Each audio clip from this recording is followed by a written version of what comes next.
Network is here. Hold no punches! I'm real revolutionary right now. Support this man, Black Media. He makes sure that our stories are told. Thank you for being the voice of Black America, Roland. Stay black. I love y'all. All momentum we have now, we have to keep this going. The video looks phenomenal. See, this difference between Black Star Network and Black-owned media and something like CNN. You can't be Black-owned media and be scared. It's time to be smart. Bring your eyeballs home. You dig?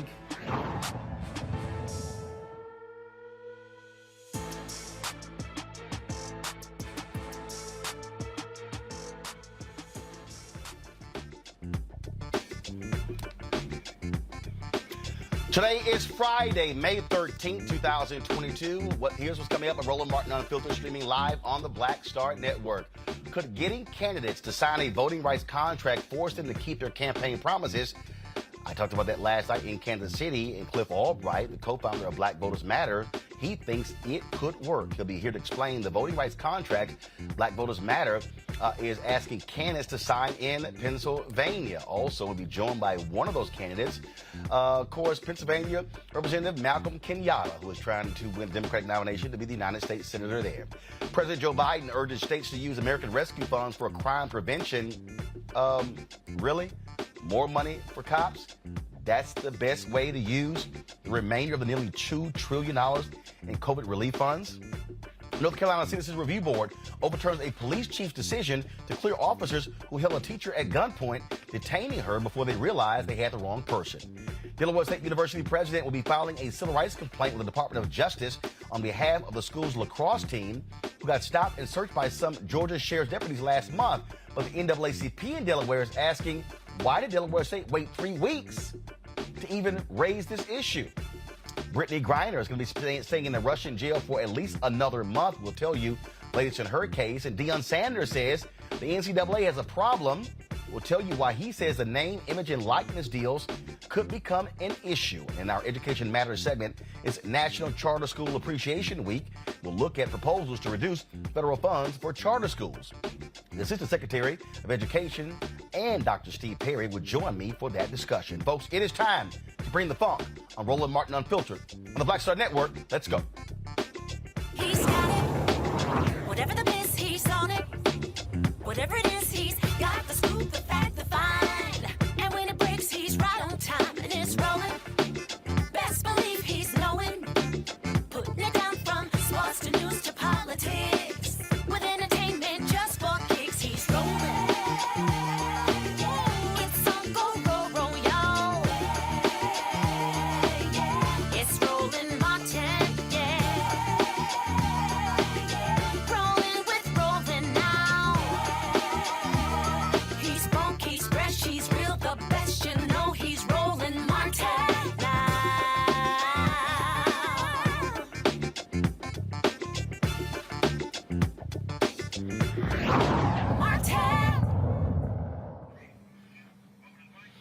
Folks, we are in primary season, and on Tuesday, voters in Pennsylvania will go to the polls to choose their candidates in the Republican and Democratic primaries. One of the hotly contested races is going to be who is the next United States Senator. The incumbent Republican chose not to seek re-election, and so therefore it is an open seat. Democrats absolutely want to win that seat in order to increase their majorities in the United States Senate. And so it's a major race, a lot of eyes, a lot of money been spent on that race on the Democratic and the Republican side. Not only that, there are other races for governor as well. Joining us right now is Malcolm Kenyatta. He, of course, is a state official there in Pennsylvania. He is seeking to win that seat there. Glad to have you on the show. First of all, back, because you were on previously, I think, when Reese was sitting in the chair. So let's talk about this race. A lot of Democrats have been saying that the Lieutenant Governor, Fetterman, stands a better chance of winning in November. They say he can appeal to these white voters in the rest of Pennsylvania. You have been saying that people are making a mistake when they proclaim that Pennsylvania is simply Alabama outside of Pittsburgh and Philadelphia, correct? Yeah, absolutely. You know, what we need in this moment, seriously, is somebody who's going to be able to speak authentically and urgently to folks in every single corner of the Commonwealth but particularly in southeastern Pennsylvania, Philadelphia and the four, surrounding counties. I'm in Chester County right now, which is why I'm in my car. I've been going around Chester County today. This is where 52% of all the voters are. And so when you see Democrats winning in Pennsylvania, it's because we performed incredibly well in southeastern Pennsylvania. But you do have to have somebody who has a message that is not exclusive just to southeastern Pennsylvania. And we do that by having somebody who can actually talk to working class people and Roland, not just asking them for their votes, but somebody who actually understands their damn lives. And so in my candidacy, we have somebody who can actually drive the turnout among the base voters that are saying right now through a lot of different surveys that they're not that interested in this next election, or that their enthusiasm is deflated, as well as somebody who can go to some of the small communities all across the Commonwealth. And I've been doing both, and I think we actually stand the best chance. I would just make this final point. There have been a lot of folks throughout this race who have acted as if this was a choice between two white guys from Pittsburgh. That was never the case. And I think now a lot of people are tuning in to my candidacy after the debates and seeing me on the stage with two career politicians and seeing the fresh voice and the vision that I brought to this contest. And I mean, look, you are in the legislature there in Pennsylvania, so you are a politician as well. And so I get your point when you talk about career politicians. One of the things that's interesting, I was looking at a piece earlier today, and I think it was from Ron Brownstein. I'm actually looking for it. Maybe it was someone else. And he said that that the actions of Senator Joe Manchin has caused a lot of progressives and other Democrats to say, you know what? The hell with this whole idea of a centrist Democrat, and that they say that that's actually hurting Congressman Conor Lamb in that particular state. You have been making the point that, look, if you want a progressive in the seat, then you must put somebody who is an avowed progressive, not someone who can dance in the middle. I think ultimately voters want to know what we believe. And I think that at the end of the day, we have a real problem when moderate suburban voters are frustrated, and that shows up in a poll. Every story on every network, it seems like, is about what are the Democrats or what are the Republicans going to do to court those moderate voters. But when young voters and black voters and progressive voters are registering frustration, we don't hear a lot about what we're going to do, what individual parties are going to do to try to earn their support. I think that that's a mistake. This is going to be a turnout election. And I don't think we're going to win this election by saying we're not the Republicans. I think people get that we're not the Republicans, but I don't think that's necessarily going to be good enough.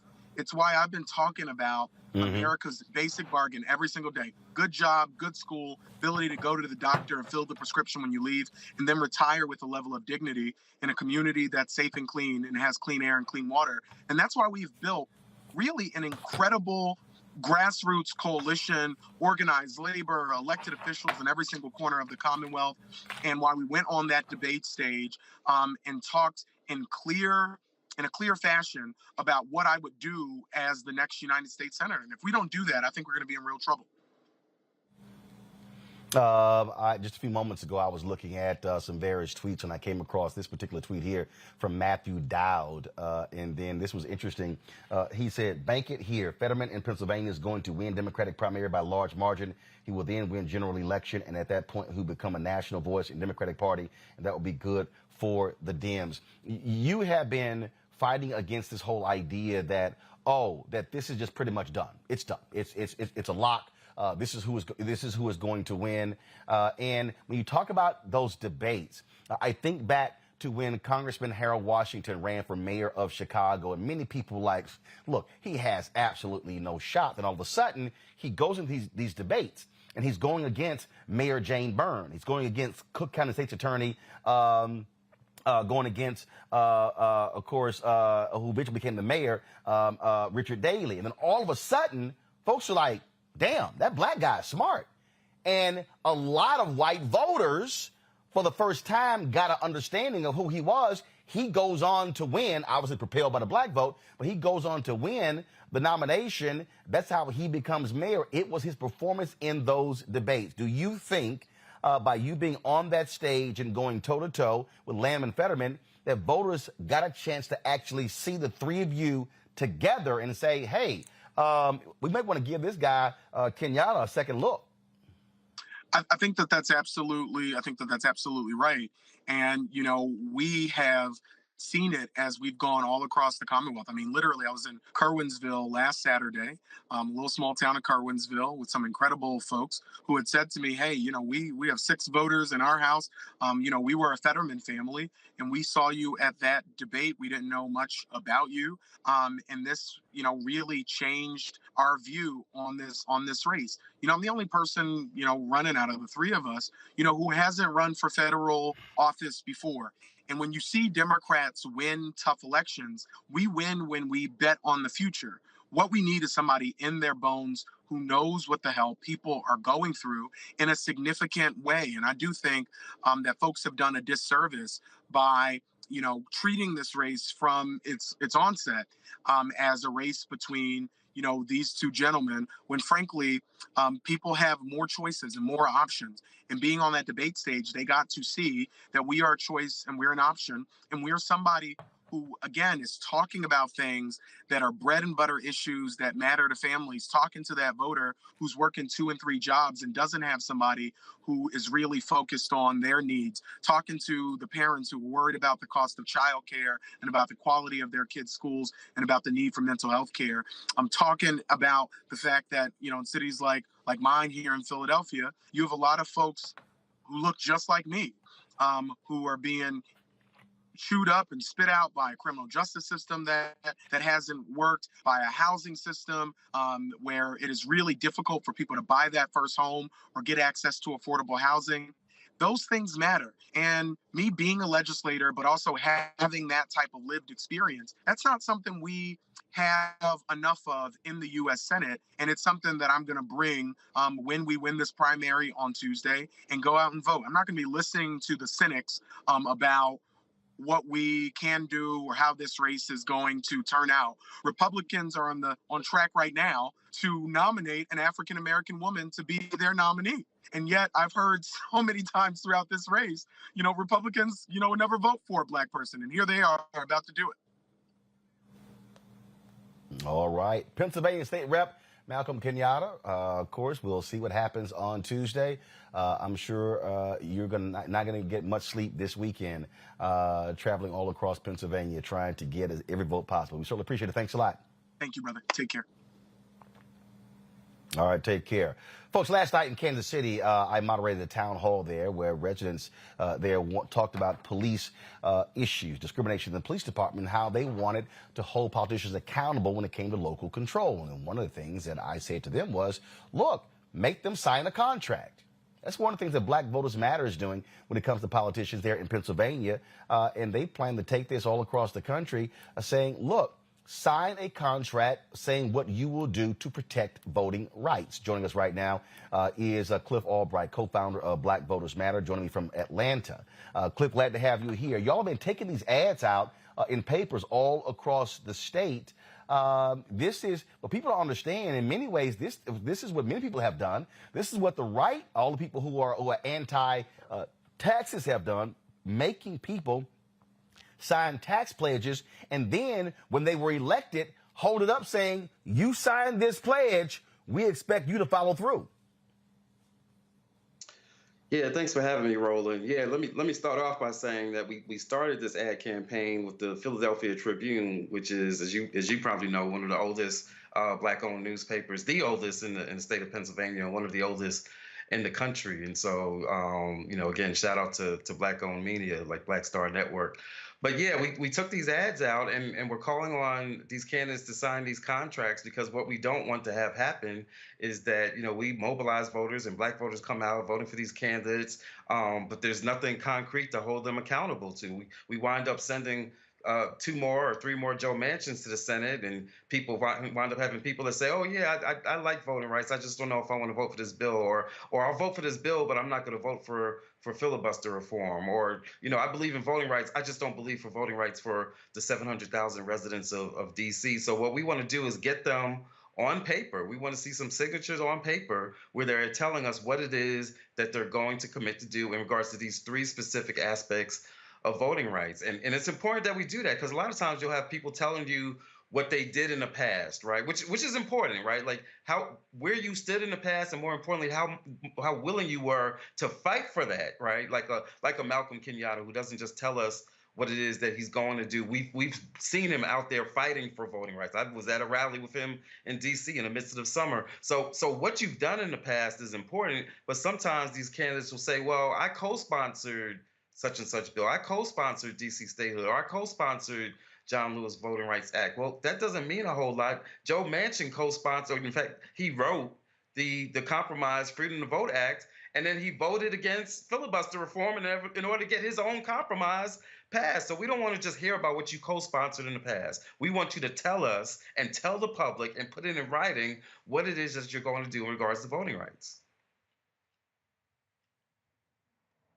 And see, the reason signing the contract is important, because what it says is, oh, you have a choice. Sign it or you don't sign it. And those candidates that do, then Black Voters Matter tells the public, this is who actually signed it. This is who didn't sign it. That's right.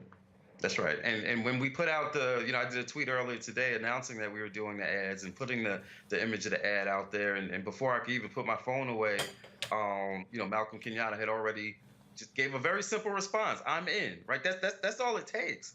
But, we got people who will try to say, well, I did this in the past, or look at my website. It says I support. We don't want to see what's on your website. It's a very simple question. Can you sign this or not? Do you believe in these 3 things or not? If so, just say so, right? It shouldn't be that difficult. If you've done so much to say that you believe in the past, then just say, yes, I'm signing today. That's all we're asking for. That shouldn't be a lot. And what we're saying to these candidates is, are you willing to commit to voters that you are asking to commit to you? They're going to be out there all weekend going around, and including going around to Black voters, asking Black voters to commit to them. But are you going to commit to us? That's all we're asking for them to do. And all it takes is a very simple response, whether it could be social media, it could be by email. We emailed their offices. It could be by phone, whatever it takes. But we want to see those signatures on paper, and we want to see it public. That's what we're demanding, because at the end of the day, it's voting rights, and we've said this before, and you talk about it all the time. It's voting rights that lets our movement on all these other issues be possible, whether it's reproductive justice or racial justice, fighting police violence, all of the economic justice, all these issues. We can't get a people's agenda if we don't have governance that reflects the people, and we can't have that type of governance if we don't have our voting rights. But Cliff, this is also why I have been saying to people, you also have got to be mobilized. You've got to be organized.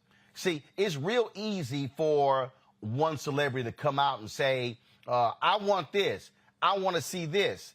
But if you don't have people behind you, if you don't have an infrastructure, then you can't do these things. And I think that's also the mistake that so many people have made in the past, where they just think that, oh, well, this person said this, yeah, we getting behind that. No. When you're able to sit there with a candidate and say, now, if you don't sign this, you do know we got a mailing list. You do know we have cell phones. You do know we can activate people. And that was the thing I said last night in Kansas City. I said, if y'all are able to mobilize and get 40,000 people to commit to voting your way in the election next year, I said, ain't a politician in the city going to ignore you because you have mobilized and organized. That's right. And we encourage everybody. I say it all the time. There's a role in this for everybody. Everybody's got a role to play. And that's why we're doing the 1 Million for Voting Rights campaign. We're trying to get 1 million people to sign on to this pledge that they're willing to fight for voting rights. And that can be fighting with their votes. It could be fighting by going to a town hall and waiving, as you said, waiving this contract at the town hall or at the candidate forum and saying, we want you to sign on to this contract. There's a role that everybody can play with this. And guess what? If voting rights isn't your issue, pick your issue. You know, if your issue is racial justice and there's a particular act that you want to get, whether it's George Floyd or the Breathe Act that Moving for Black Lives was talking about, or whatever it is, whatever the, you know, student debt, whatever your issue is, get it on paper and get a promise and get it up front and get it publicly so that we can hold these folks accountable. Can folks lie? Yeah, they could put their name on this contract and then get in there and do something, you know, different. But it's much more difficult for them to do. You know, you know how it is, Roland. You go to the bank and you sign on to something or whatever it is. Anytime you put your name on something, there's a higher level of accountability. And so that's what we're demanding of these candidates. And we really need to be doing this on a range of issues. We're pushing this voting rights issue because we believe that it's important that we keep it front and center in this election cycle. But we support other groups, you know, just like we support Poor People's Campaign and what's going on in D.C. on the 18th and those issues of low wealth communities. We support that too. We need a contract dealing with those issues as well. We need a whole series of contracts by which we can hold these candidates accountable. They cannot keep coming trying to get our votes and not coming with something concrete that we can hold them accountable to. Well, I give a perfect example, Cliff. There are people who are saying, well, President Joe Biden never actually said that he was going to cancel student loan debt. Well, guess what? If that was an organization out there that actually had that and said, you want our endorsement, sign the pledge. Then, all of a sudden, when they're in, you can say, this your signature? Here's a video of you signing it. Why have you not done it? You're exactly right, Roland. You got these different videos out there. You know, somebody tried to tell that to me a couple of weeks ago. They're like, "Oh, yo, why y'all lying on him? He didn't say that he would do such and such." And then, you know, I pulled up the video where he said, "You know, I'm gonna get rid of for this entire generation." You know, to get rid of the $10,000 in student debt, an entire generation, right?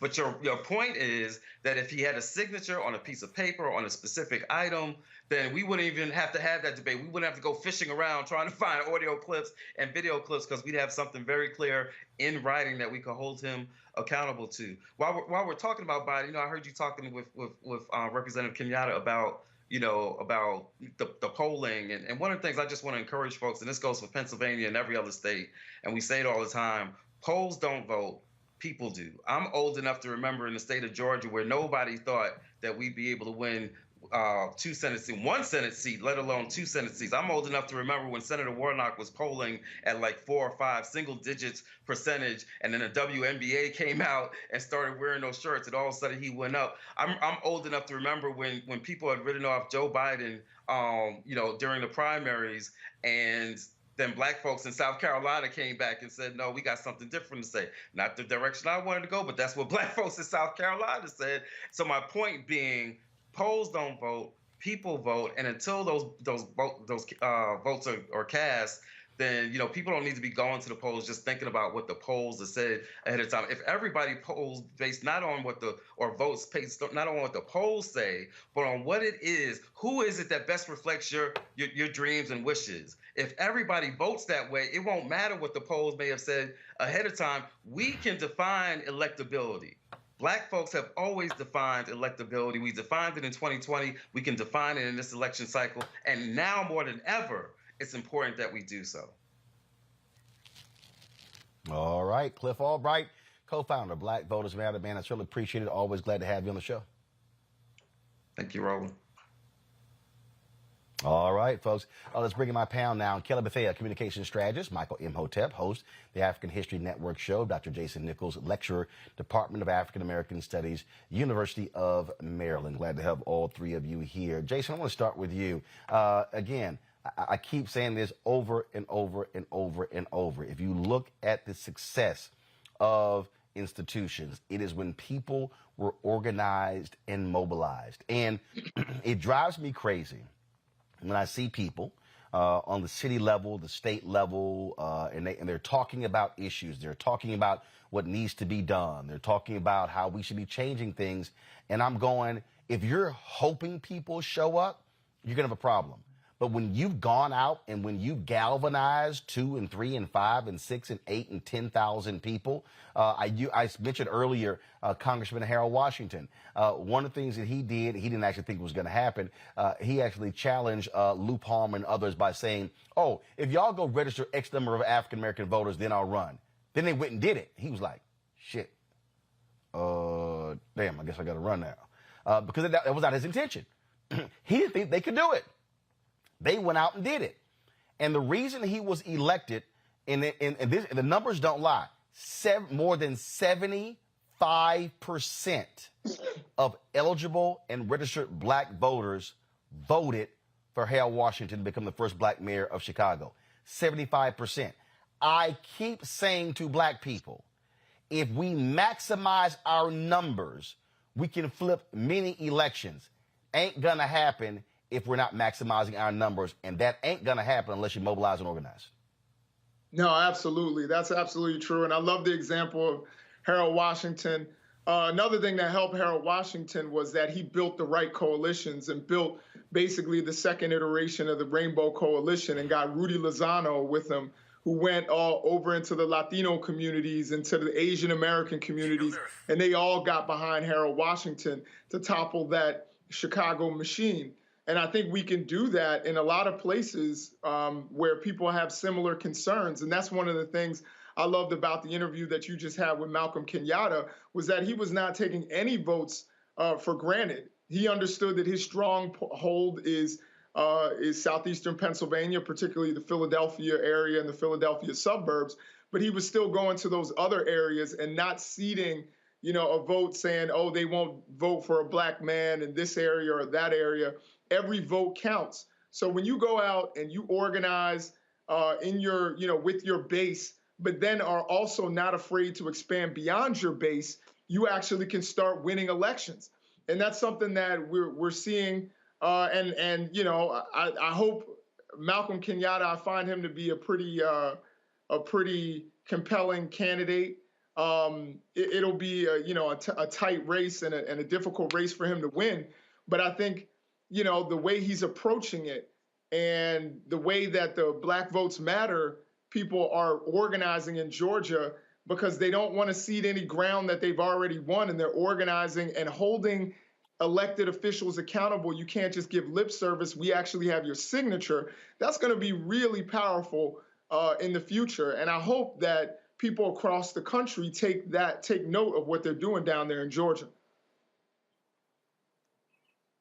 And look, Kelly, it's not that hard for people to literally say, hey, if you support these issues, sign here. But again, there has to be an actual plan. And that to me is always, I think, the one piece where people start getting afraid, because what I'm talking about now requires accountability. Because it's real easy to say we should do these things, but you actually organizing, mobilizing to doing it, see, that's a whole different thing. That requires work. It does require work, but at the core of it, like you said, it does require accountability. And what we have been dealing with for so long is politicians basically making empty promises to the Black community because they're taking our votes for granted. They're taking our entire lives and beings for granted because they understand and take and leverage the fact that Republicans do not give two craps about Black people by and large in a general sense. So with the accountability aspect, it's interesting how, when you have to put your money where your mouth is, all of a sudden there's an issue. But we don't have an issue, putting our money where our mouth is when it comes to European countries having wars with each other. We don't have an issue when it comes to supply chain issues, when it comes to pretty much anything that doesn't just affect Black people. When it affects more than just Black people, all of a sudden people have accountability within themselves and for their platforms. But putting pen to paper as regarding, yes, I am going to do this, it's going to take some, like you said, mobilization and frankly, getting in people's faces and being like, hey, we're not going to take a verbal agreement anymore because you have a history of breaking those promises because you don't recall you saying that, or you don't have proof that you said that. Everything in law, it is very much clear that once you put something on paper, for the most part, it is binding. And that's the problem with a lot of these politicians. They don't want to be bound to their word, but that's what we're going to have to do if we want to get results. Well, I'll say this here, Michael. I mean, the work that Black Voters Matter does is extremely important, and thank goodness that they're doing this, and that they started with the ad in a Black newspaper. They did not ignore Black-owned media. They could have easily run to the Philadelphia Inquirer, run to the other mainstream papers, but the bottom line is they've always had a respect for Black-owned media, and they have always been supporters of this show. Absolutely, and Cliff came here as well to talk about this also. So this is fantastic, Roland. You know, this is something that one of my teachers, Dr. Claude Anderson, has been talking about probably since 1994, something like that. And this is extremely important because what it does, it shows how serious we are about getting a return on our vote, how serious we are about politics, and it lets the politicians know that we're serious, and also helps to galvanize support amongst our community to get a return on our investment as well. And one of the things I wanted to hear from Cliff, and we'll probably get more information on this, is after the election, if they go back on their word, how do we hold them accountable? There are ways to do it, whether we go after some of the corporations that help to finance them and launch economic boycotts against them, whether we call their offices, have protests, emails, things like this. There are ways to hold them accountable even after the election, but I definitely want to hear from Cliff about this also. But, you know, this is excellent, and we need to do this nationwide. And what you're doing is you're tying, you know, understanding how politics is the legal distribution of scarce wealth, power, and resources. And he talked about how, well, if your issue isn't voting rights, and if you're for racial justice, if you're for this, that, all that ties to the vote. You have to vote the right people in the office to get all these other policies passed and enacted that you wanted. So all this comes down to the vote. So this is fantastic. Look, I'll say this here. I'm not worried right now about how they're going to hold people accountable after the election, because we in the primaries right now. So I'll wait till after the election. Plus, I don't believe in showing your hand early. Bottom line is the key is having that pledge. And so I think we're going to be seeing this happen all across the country. Y'all hold tight 1 second. I got to go to a break. We come back on Roland Martin Unfiltered. We're going to talk about President Joe Biden saying to all these cities, hey, use some of that extra COVID relief funds to make communities safer and spend more money on cops. Is that actually the best use of the funds? Really? We'll break it down next. You're watching Roland Martin Unfiltered with Black Star Network. Download the Black Star Network app. Apple phone, Android phone, Apple TV, Android TV, Roku, Amazon Fire TV, Xbox One, Samsung Smart TV. Also, please support our Bring the Funk fan club. Every dollar you give goes to support this show, allows us to do what we do. Send your check and money orders to P.O. Box 57196, Washington, D.C. 20037-0196. Cash App is $RM Unfiltered. PayPal is R Martin Unfiltered. Venmo is RM Unfiltered. Zelle is Roland at RolandSMartin.com. Roland at RolandMartinUnfiltered.com. We'll be right back.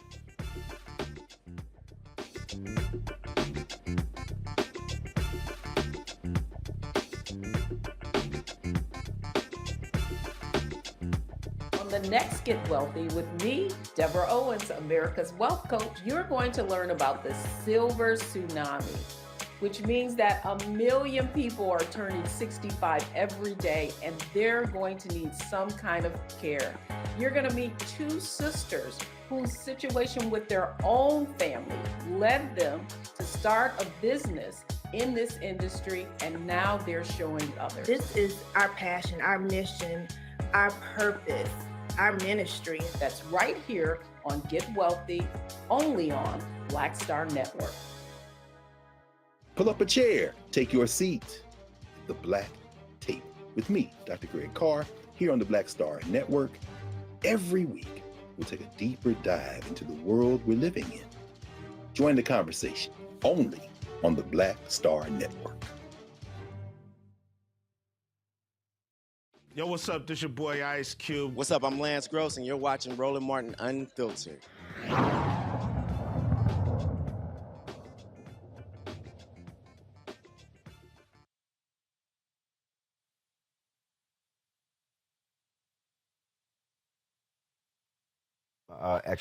we go. President Joe Biden renews his call for communities to invest more American Rescue Plan funding in strategies to make communities safer. To every governor, every mayor, every county official, the need is clear. My message is clear. Spend this money now that you have. Use these funds we've made available to you to prioritize public safety. Do it quickly before the summer when crime rates typically surge. Taking action today is going to save lives tomorrow. So use the money. Hire the police officers. Build up your emergency response systems. Under the American Rescue Plan, President Biden is committed to the following to aid in crime reduction: $1 billion in bonuses for frontline public safety workers to help recruit and retain these public servants, over $2 billion to prevent crime and ease the burden on police, including community violence interventions, crisis responders, and substance use disorder and mental health services, nearly $1 billion to reduce domestic violence with immediate crisis intervention, health support, and safety for victims of domestic violence, over $350 million in job training and other assistance to help formerly incarcerated individuals successfully re-enter society, and provide at-risk teens and young adults with meaningful job opportunities in the summer and during the year. $450 million in public safety and technology equipment like new police cars, upgraded radio systems, body-worn cameras, and gunshot detection systems. $600 million to help clear court backlogs and support victims of crime. Biden hopes to deploy as many dollars as possible before the summer, when many communities see an increase in violent crime. Guys, pull that video back up, please, and just freeze it. So it's very interesting. I'm going to show y'all something here. So you see to the far left there, that there is the mayor of Kansas City. That's Quentin Lucas. Quite interesting. Of course, I flew back this morning on a 6 a.m. flight from Kansas City.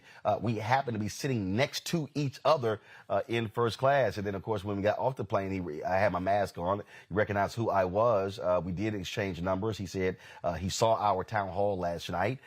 He said he would love to participate. I said to him, like I said to the Urban League, they should have invited him.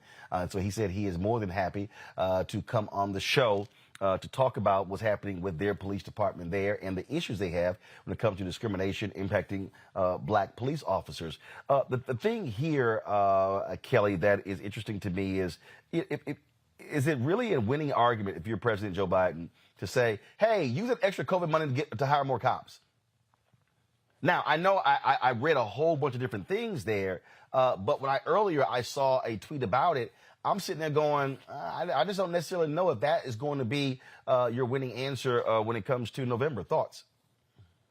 No, I agree with that. I am kind of tired of the constant rhetoric that police officers need more money. I still haven't seen anything to prove that that is the case. If anything, I have seen evidence of police departments getting more money than they actually need in order to keep communities safe. There are ways to allocate those funds towards community justice that do not require putting more guns in racially biased officers. There are ways to protect your community outside of, giving power to those who are, frankly, I don't want to say demolishing them, but certainly not making it easier to live in our communities. And I'm not saying every police officer is like that, but we have the evidence and the victims to say that, right? I mean, we have put together proposals and campaigns and promotion saying, we need more mental health awareness. We need more councils that actually bring ordinary citizens and law enforcement together to come up with real solutions for their respective communities, as opposed to a blanket statement. Unless we have evidence that that money is going to those initiatives, I do not understand why the Biden administration continuously pushes the narrative that police officers don't have enough. That is not the case. And it is frustrating when we keep saying that, and yet the Biden administration doesn't listen. It feels like we're being ignored.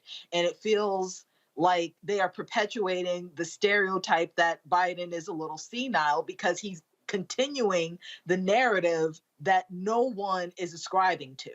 It's very frustrating.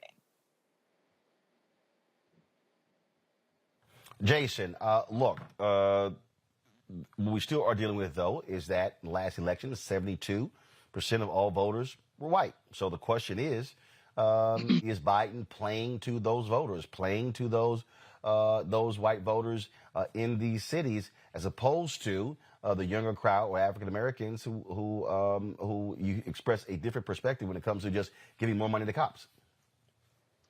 Yeah, I think we have to look at this from a political standpoint. And we have to understand that you have President Biden, who is historically unpopular, who is being blamed for everything, including inflation, which is a global problem. His political capital is nil right now. And one of the things that's driving it down is the fact that he is unpopular with a lot of centrist and right-wing white voters. And I think the calculus that they're doing is that what drove them over the top against Trump was this idea that there's a center, and that small sliver of the center chose Joe Biden over Trump. And if you have a huge spike in crime, particularly in urban areas, that's going to become a big talking point in right-wing media. As you know, Roland, if there's one thing I know, it's right-wing media. And one of the things that they will do, they will capitalize on that. And it didn't go well, the defund the police. As many times as we all tried to explain what defund the police meant, as far as sloganeering, it wasn't an effective slogan. And it was something that, even though the idea is correct, the slogan didn't work. And then it got conflated with abolish the police and, all these kinds of things. And I think Joe Biden, who's being casted as someone who is a leftist, someone who is governing far to the left of what he said he was and what he's been throughout his career, is trying to make a political decision, a political calculus here that says that the way that we hold on in midterms, the way we win some of these areas like Pennsylvania, is to play to this kind of centrist person, this independent voter. And we'll see how it works. Joe Biden isn't necessarily popular with anybody right now, so it's going to be difficult for him one way or the other. And I think he's trying to make a political decision here by saying that we're going to fund the police. We're not going to defund the police. We're going to fund the police. That's what he said during the State of the Union, and that's what he's holding to. And honestly, that's what he's been saying his entire career. So people who vote against or who are upset with Joe Biden saying this, you got to understand that's what you voted for. He's been saying this his entire career, is giving police more money. And he said it during the campaign. But here's the deal. But here's the deal. Him saying that his whole career, though, Jason, don't mean jack when it comes to where you are right now. It's also reading the room. The reality is this here. Democrats, this is a base election. This ain't about, let's see if we can try to pick up these suburban white women or something. No. This is about a base election. You don't get your base out, your ass ain't got no shot picking up anybody. Yeah, I would. Here's the thing. I don't know too many progressives who like Joe Biden. So the question is that Joe Biden's base? And I think that from his political perspective, they criticize him, almost, I'd say second to Republicans.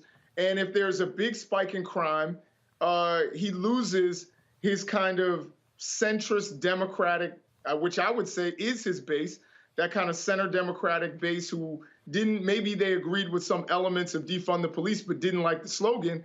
So he's right now with inflation and the issue with that and people being upset and some people still being upset about vaccine mandates.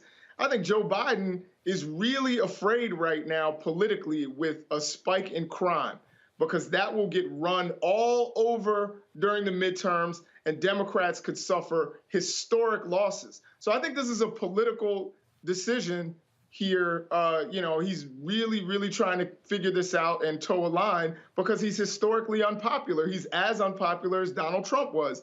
And it didn't work out very well for Donald Trump, who lost a historic amount of seats at midterms and then ended up losing in 2020. I apologize. Michael? I totally agree with this. This is what I've been saying all along. If you actually read the American Rescue Plan, you can go to whitehouse.gov and look at the American Rescue Plan fact sheet, page 2, bottom of the fact sheet. It talks about more than $360 billion in emergency funding for state, local, tribal, and territorial government to ensure that they are in position to keep frontline public workers on the job and paid, while also effectively distributing vaccine, scaling testing, reopening schools, et cetera.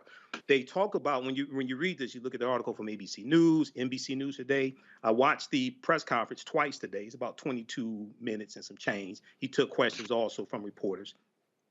One of the things that the $10 billion of the $1.9 trillion American Rescue Plan has already been allocated for policing, for community violence intervention, for mental health, combating domestic violence. And one of the things that he did, I think that was really important today, is he gave specific examples of different cities of how they had used American Rescue Plan money. Now, yes, these different cities still have problems with policing. Okay, yes, they do. Detroit is one of them. Okay, but if you look at Houston, he talked about the city of Houston, $52 million. This includes Houston, where the city's $52 million plan puts $32 million towards mental health, domestic violence response, and victim service efforts, as well as $11 million in police overtime, $3 million toward a new community violence intervention and prevention program, and $1 million for a gun buyback initiative. So I think this well, here's the deal, though, which means that but this is how your messaging has to be different then. That should be the central messaging, not, hey, more money for cops. That's the point that I'm making. And so you can actually achieve both. But you got to actually sell it that way. Okay, I agree. But the way, if you actually, I know you watched the full press conference today. Michael, listen. No, Michael. I'm listening. The average person out there ain't watching a news conference. What I'm arguing is they are going to have to learn to message properly. You have to. You can't say, "Oh, here's our long-ass fact sheet." No, you got to be able to drive that home. And what I'm saying is that's where they have been weak. And so I agree. If all of a sudden people take it as like, "Oh, Joe Biden said more money for cops," that's where you DOA. I'm saying they got to learn how to message. Take all of that and message to different people differently. They ain't good at that. I totally agree with you, Roland. Even though we argue back and forth, you're Alpha, I'm a Sigma. I totally agree with you on this. They have the way you had the bullet points up that broke down where the money was going to, job training, different things like this. That's how they have to really message it, to explain to people how this money is going. Okay, I read about this more than the average person. But yes, they do have a messaging problem, and so they have to message this correctly. But overall, how they're using these dollars, I totally agree with that. They just have to message this better to explain to the average person how this is going to benefit citizens in these different cities. And once again, they talked about doing this to get ahead of the summer, where we know we're going to have a surge in violence. Of course. I mean, look, absolutely. But again, they have got to vastly improve, Kelly, how they communicate, how they talk to folks. And again, how you use social media, how you use memes, how you can't just, they kill me with this, post a link, go to the whitehouse.gov. They ain't doing that shit. I mean, but it goes back to who is he really trying to reach, right? Because the notion of, putting more money into law enforcement's hands, that's not a talking point or even something that my generation is ascribing to right now. And polls show that. Everything shows that. The way we vote as progressives show that. He's not trying to reach us. He's trying to reach people who act and sound and think like him. But they're not the ones who got him elected. We are the ones who got him elected. So until you come to terms with the fact that your generation is not going to be in charge much longer. In fact, it is my generation that is taking over and my generation that is going to keep you in the White House. That is when you will, have this come to Jesus moment and be like, hey, maybe I should do something on social media that's not Facebook. Maybe I should tell people a call to action that it involves more than just going to whitehouse.gov.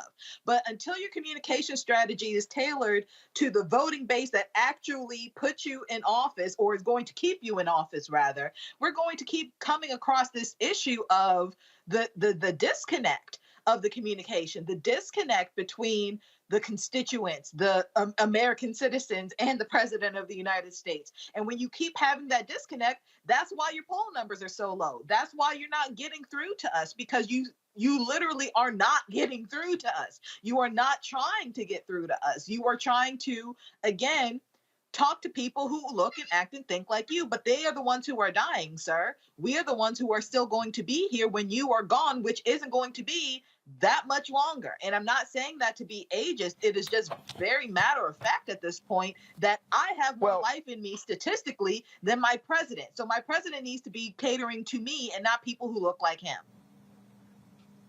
Well, the reality is, I think, first of all, if you're catering to people who actually vote, but my point is you have to message to everybody. You have to message folks differently. It's a perfect example. So this is the what was posted earlier. The White House on the POTUS website, they put tune in as I highlight state and local leaders who are investing American Rescue Plan funding to fight crime and make our community safer. Okay, got it. Okay, literally, y'all, that's it. That's the only thing there. So I'm just making a point. So let me go here. Joe Biden. So let's go to this feed. Okay, inflation. Okay, agriculture. Okay, baby formula. Okay, Republicans deeply committed. Big spender. Okay, baby formula. I got it. Okay, COVID. Okay, so again, nothing on Joe Biden's Twitter feed with regards to that whole deal in terms of crime. Okay, so let me just go here. DNC. Let's go to Democratic Party. Okay, so here we go. Okay, we're fighting for better. Blah blah blah blah blah. Okay, got it. So this is not their main page. It's actually, so let's say follow us at the Democrats. Okay, let's go there. 2.2 million. Okay, first lady and military families. Okay, fertilization prices. Okay, ending Roe v. Wade. Baby formula. Okay, Jen Psaki. Let's see here. Farmers. Okay, let's see here. All right. So nothing on today's news conference. Okay, so let's go over here to DNC War Room. Okay, let's see here. DNC War Room. This is supposed to be their rapid response. Now, I'm going to show y'all something. So here we go. President Biden is using every tool at his disposal to fight violent crime and keep our communities safe. They reposted an NBC News article, y'all. So let's go up. Baby formula. Okay, Republican extreme positions. Every single Republican voted against legislation that provided funding to their local police departments and helped get officers back on the streets. Y'all, that's literally their tweet. That's the tweet. Right. That's it. Now, let me just walk y'all through this here because y'all about to really trip out. This is the DNC War Room. This is their rapid response, y'all. What do you see right there? It is 88.5K followers. This is the official Twitter account for the Democrats' War Room. 88,000 followers. The Democrats, 2.2 million. Jason, I'm just saying, I'm not a mathematician, but if you're going to do messaging, you probably want to message with the account with 2.2 million people versus the one with 88,000. I think it's a problem even with 2.2 million when you're trying to message to 180 million Americans. You know, even 2.2 million on social media or on Twitter, I think it's kind of a problem. And I think you laid it out perfectly that Democrats are not effective at using social media, at using the tools available. And I think part of that, when we look at the DNC, you know, I have my own kind of thoughts about Jamie Harrison and the way that they've been running it and the way they've been messaging. And I think that they're going to take some losses come November if they don't make some serious changes in terms of messaging. And it shouldn't be up to Roland Martin to do it for them. You know, they have to do a better job at getting the message. It ain't that hard. Down what Michael laid out was, you know, is what it is. I think there is some funding in there for the things that the defund people were interested in, like mental health. You know, there were things in there that could be used in ways that I think would be amenable to progressive people. But they don't message very well. You know what I mean? Right. And when there's a little bit of spike in crime, they're going to get hammered. You know, the Republicans are going to do an excellent job. All those blogs, all those podcasts, all them, they're going to hammer it. And then, you know, Democrats, they're going to tweet something out to 88,000 people. I'm just saying. All right, y'all got to go to a break. We come back, Black and Missing. We'll talk about also blaze with Delaware State and those Georgia sheriff's deputies that stopped them and inspected their bags for some insane reason. You're watching Roland Martin Unfiltered with Black Star Network.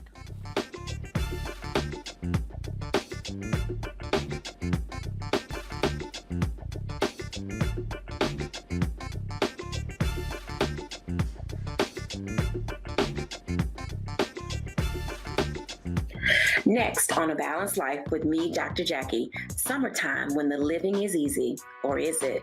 Summer vacations, class reunions, kids in summer camp, all fun, but stressful. You need to get into a summer mindset and have a plan. Oh yes, our panel gives us their favorite summer planning hacks. On the next A Balanced Life with Dr. Jackie here at Black Star Network. We're all impacted by the culture, whether we know it or not. From politics to music and entertainment, it's a huge part of our lives, and we're going to talk about it every day right here on The Culture with me, Faraji Muhammad, only on the Black Star Network. It's Kim Whitley. Yo, what's up? This your boy Ice Cube. Hey, yo, Peace World. What's going on? It's the Love King of R&B, Raheem Devon, and you're watching Roland Martin Unfiltered.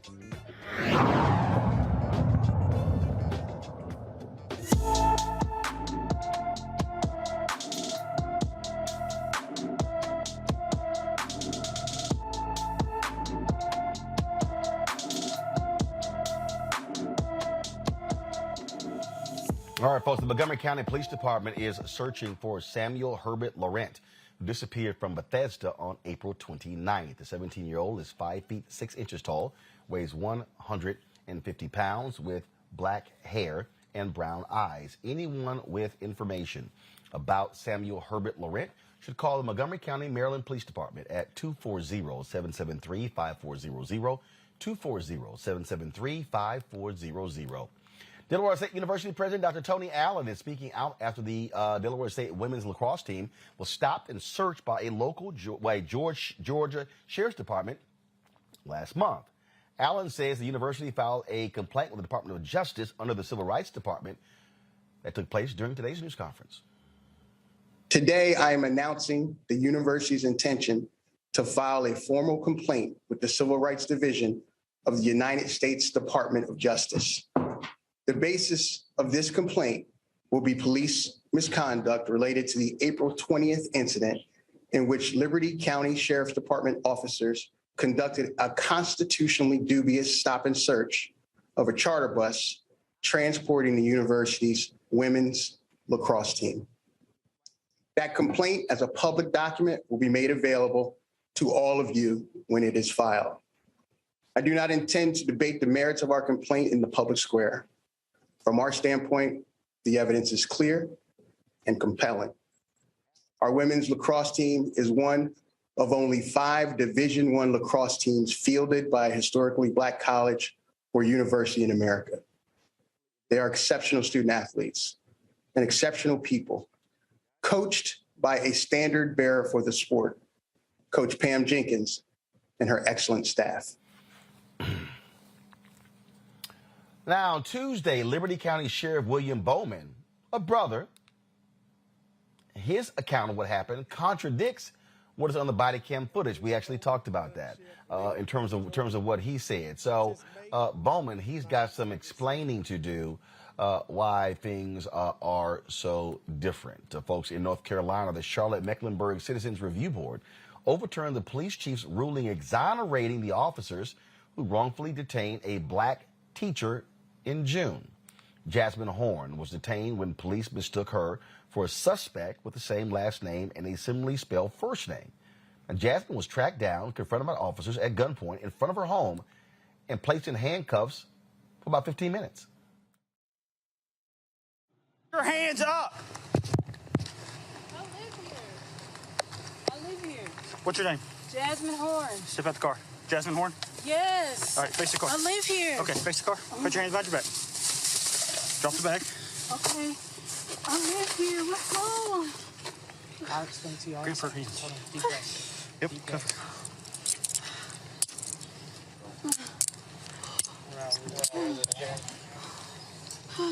This bag come off? You all right? Yeah. All right. You got anything on you? Any kind of weapons, anything like that? No. All right. Put her, walk her back to her car and then get a good search. Is your phone and everything? Yeah, it's her phone.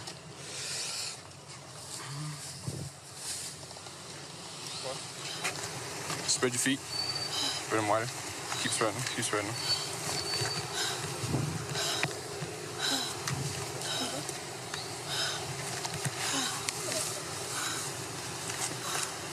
Just take a deep breath. All right.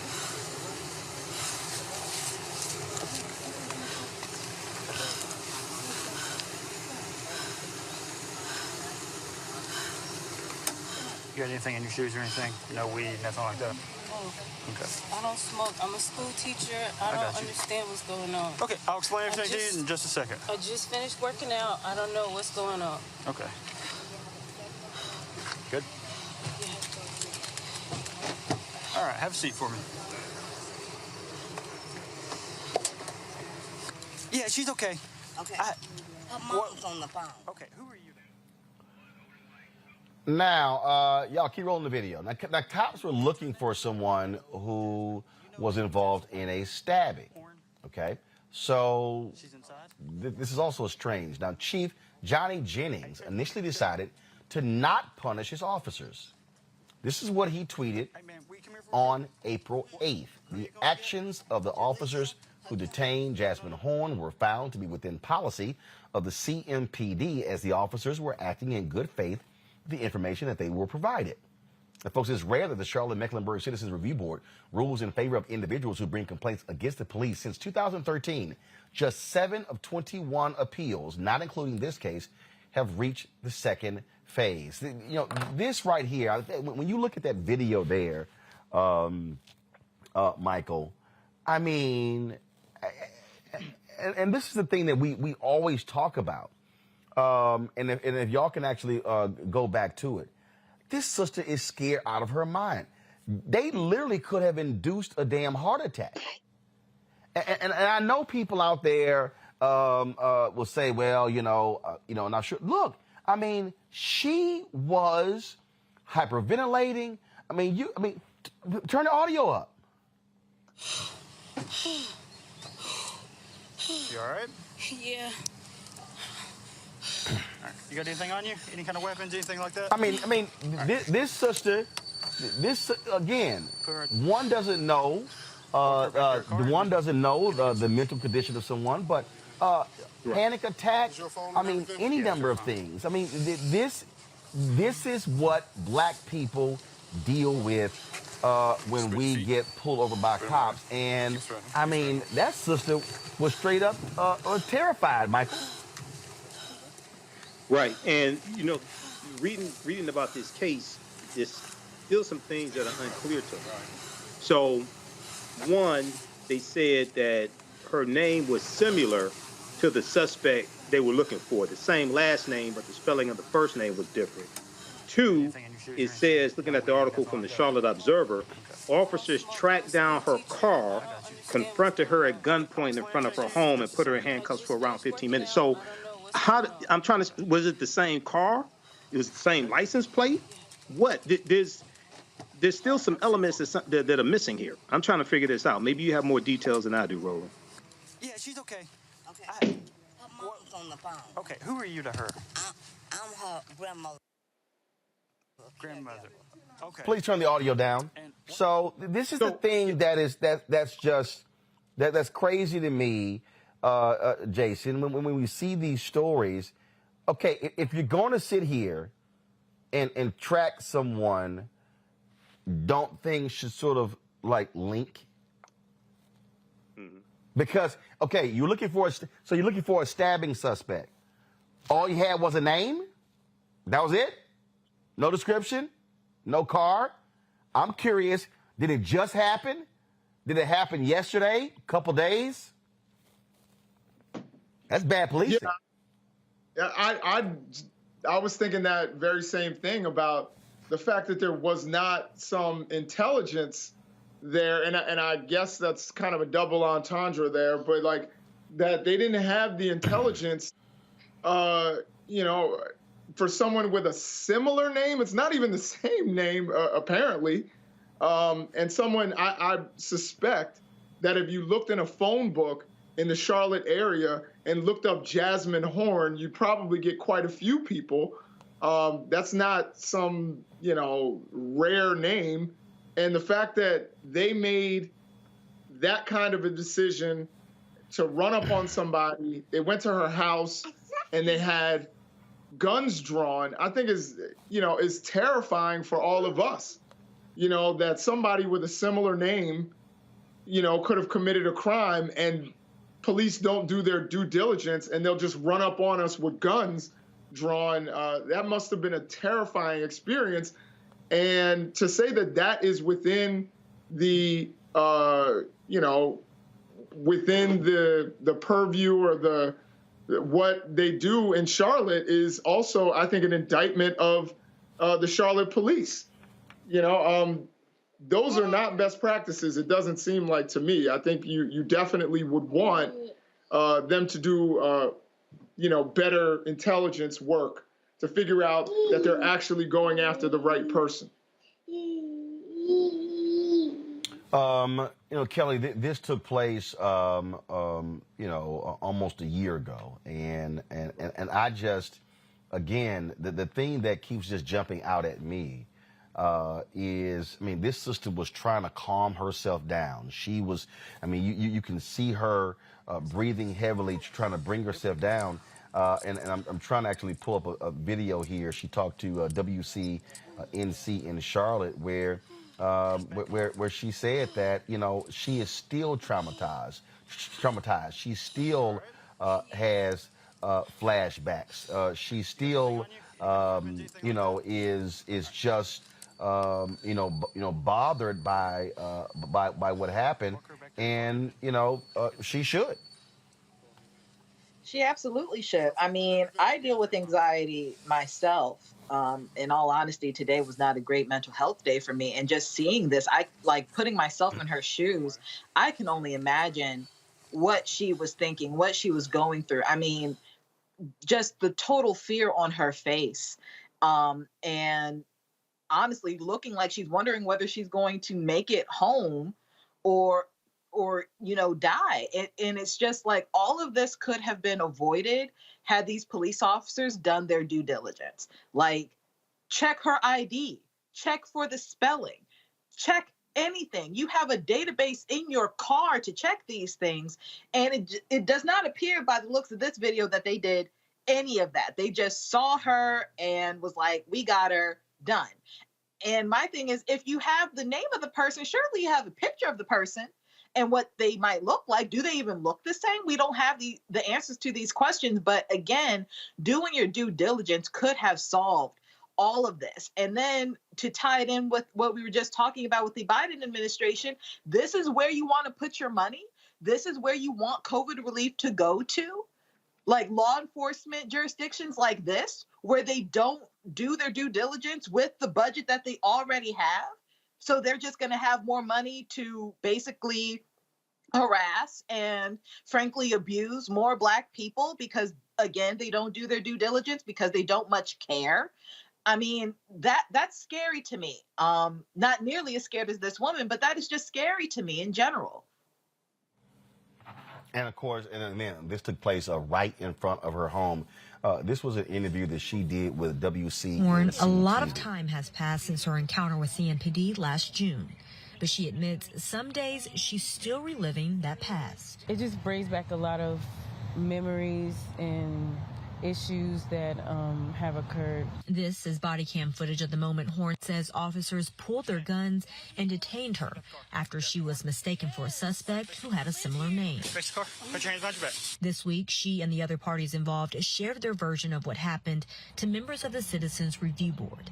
And in a 9-0 vote, the board voted in Horn's favor. I was really surprised about that because I was told that most times with the Citizens Review Board, maybe it won't be in the other side's favor when you're going up against the police department. Yet Horn says nearly 10 months since the incident, still no apology from police. I think that giving an apology would mean admitting a mistake.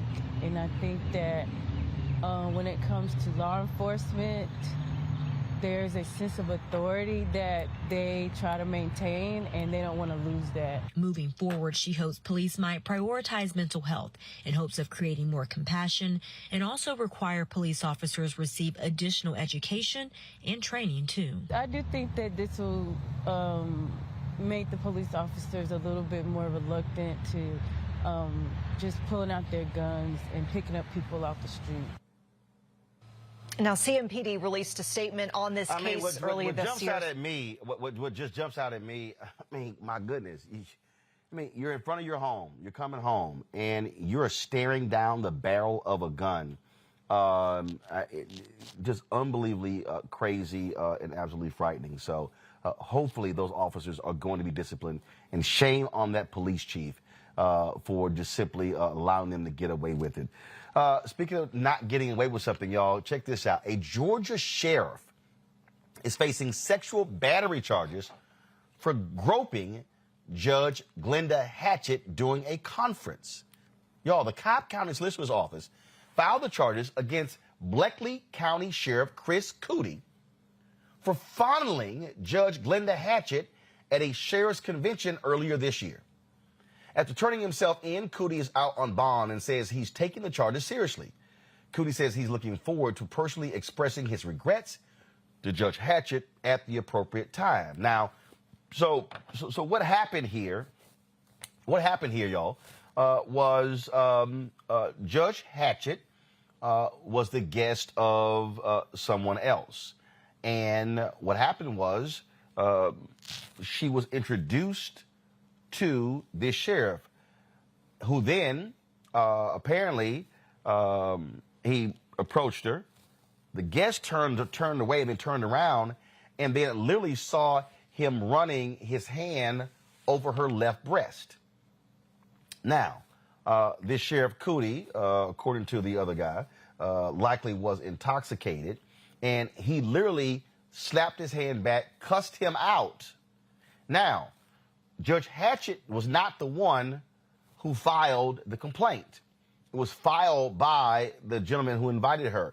but she did allow her name to be used, and she was shocked and stunned by this. And so, Kelly, so here you have this sheriff. He wants to express his regret. How about you just plead guilty? I mean, there's so many things that went through my mind when I first heard this story, but primarily he was not arrested on the spot.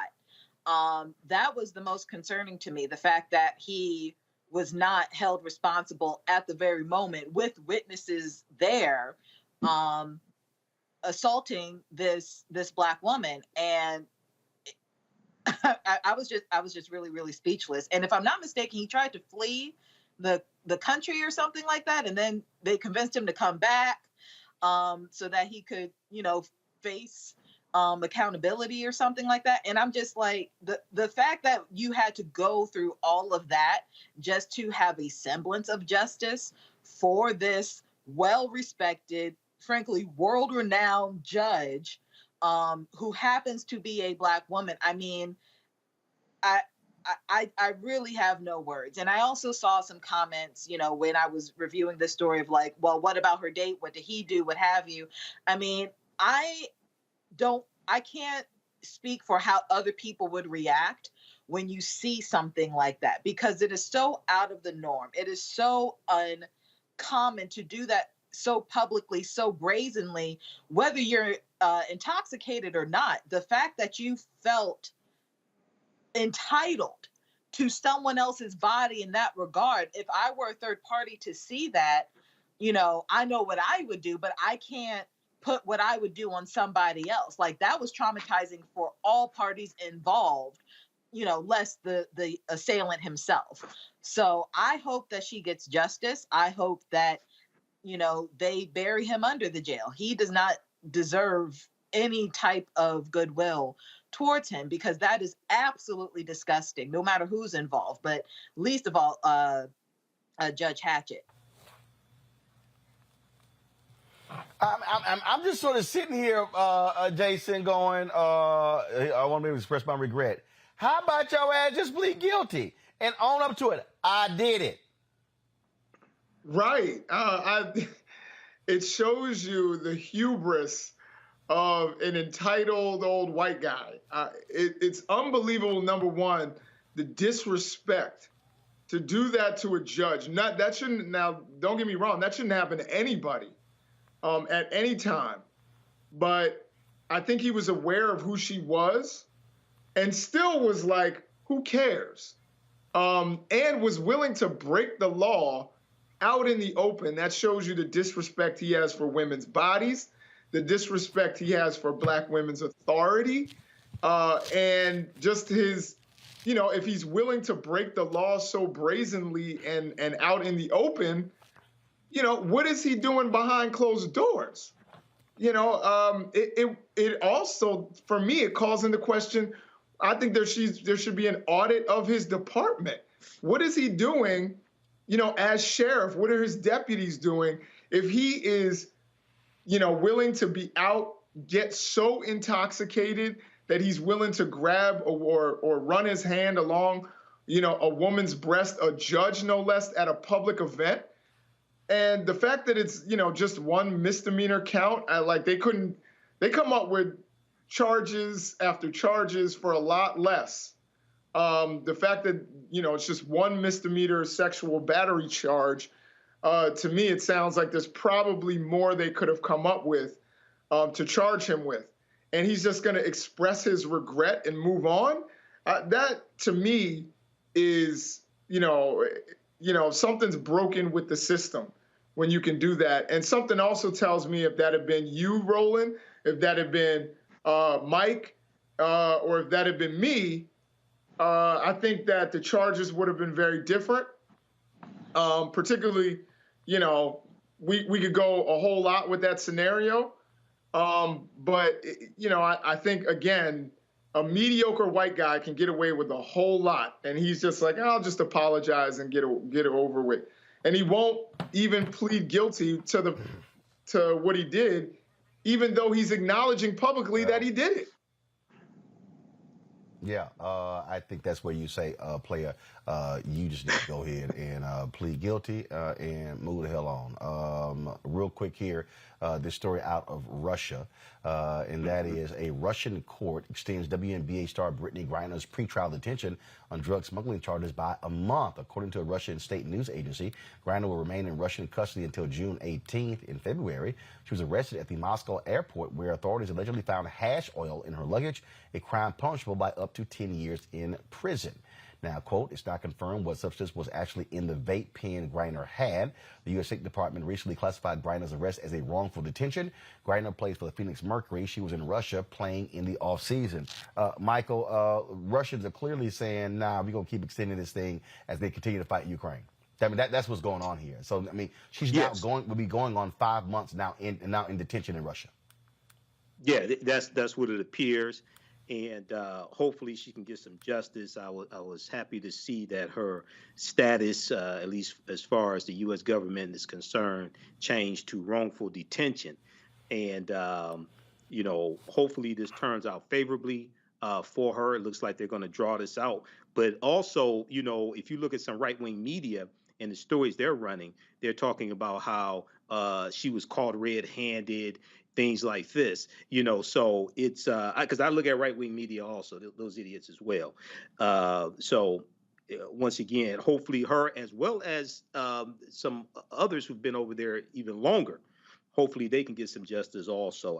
But I'm not waiting on Senator Ted Cruz to do anything, because for the Marine that was just released, his father blasted Senator Ted Cruz for not helping. So we know that Representative Sheila Jackson Lee has been advocating for Brittany Griner's release. So hopefully she'll get some justice here. And also equal pay. All right, folks, hold tight 1 second. Go ahead. Sorry.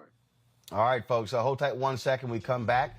A discussion. Is the Biden administration trying to shut down or limit charter schools? We'll talk with the Department of Education official as well as charter school founder Dr. Steve Perry. And my interview with Liberian President George Weah as we talk about the 200th anniversary of the first formerly enslaved people of African descent founding Liberia. Our conversation talks about that. Also, his plans for the country, how young the country is, and what he wants to see happen between African Americans and Liberia. You don't want to miss that conversation, folks. All of that next, right here on Roland Martin Unfiltered on the Black Star Network.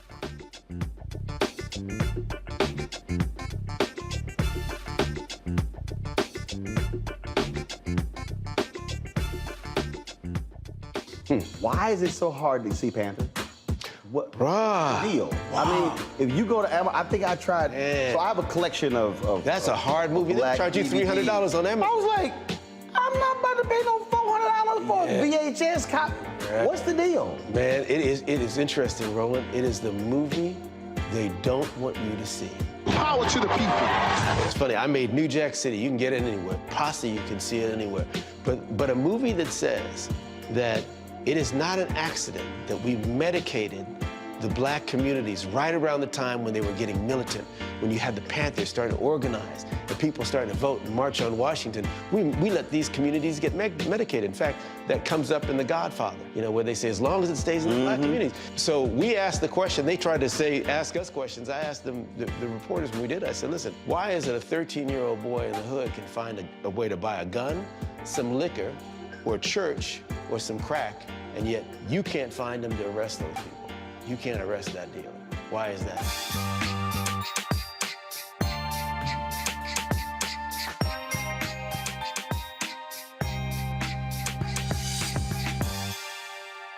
Hey, I'm Donnie Simpson. Hi, I'm Eric Nolan. I'm Shantae Moore. Hi, my name is LaToya Luckett, and you're watching Roland Martin Unfiltered.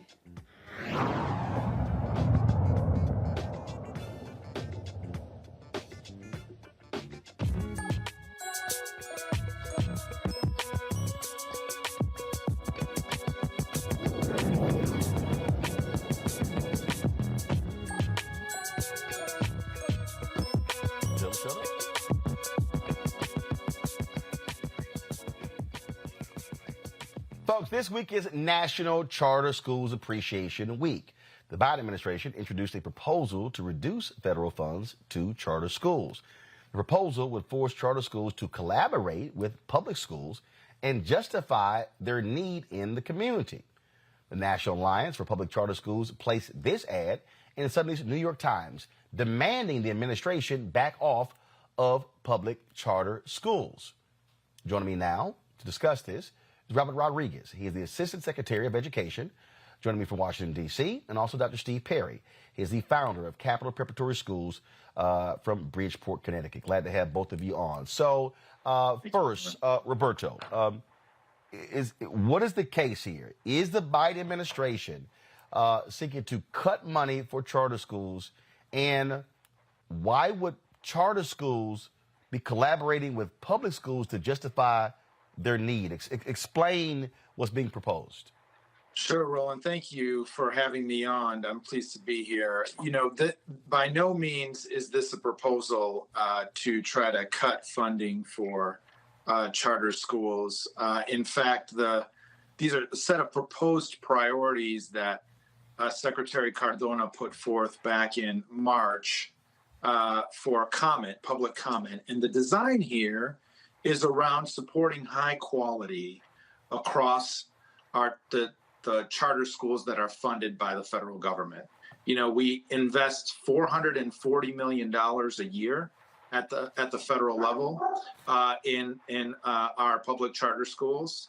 The Biden administration has proposed those investments before Congress and we're working with Congress in a collaborative and bipartisan basis to continue that funding. But we also believe it's important to make some policy improvements to the charter sector to support transparency, to make sure that, as you mentioned, the schools that are funded by the federal government are responsive to community needs, and to encourage collaboration, collaboration that's mutually beneficial between our public charter schools and some of their neighborhood schools, really in the interest of better serving our students. So that's the spirit behind these proposed rules. But what does that actually mean when you say collaborate? And that is because, again, right. when charter supporters, I'm a charter supporter. My wife and I, we've co-founded School Choice is the Black Choice, which is a sponsor of this segment. And so when if I hear justifying their need in the community, that I'm not understanding, because in many ways charter schools are a response to failures of traditional public schools. Well, that you're absolutely right, Roland. I don't argue with that at all. In fact, we know that the engine behind our charter schools is innovation and parent choice. You know, it's about many parents that have their students in neighborhoods where excellent public schools might be limited. And nothing in this rule would require a district school or a traditional school to sign off on any application for federal funds from a charter school. The collaboration idea here really is about thinking about how we look at examples with teachers, where teachers are learning, our charter school teachers and our teachers in our traditional schools are involved in professional development, leadership opportunities together. We have cities here like in Washington, D.C., where there's about a third of kids that are in charter schools, and charters are collaborating with the district in providing choice and information around school choice to parents through one system. So it's encouraging, not requiring, but encouraging some of those types of practices. And I appreciate the chance, because I think there's been a lot of misunderstanding around some of the proposals, particularly the sense that school districts would be able to veto funding for public charter schools, which is not the intent of this proposal. One of the folks who certainly has expressed his concern is Dr. Steve Perry. Steve, your thoughts on what you just heard from Roberto?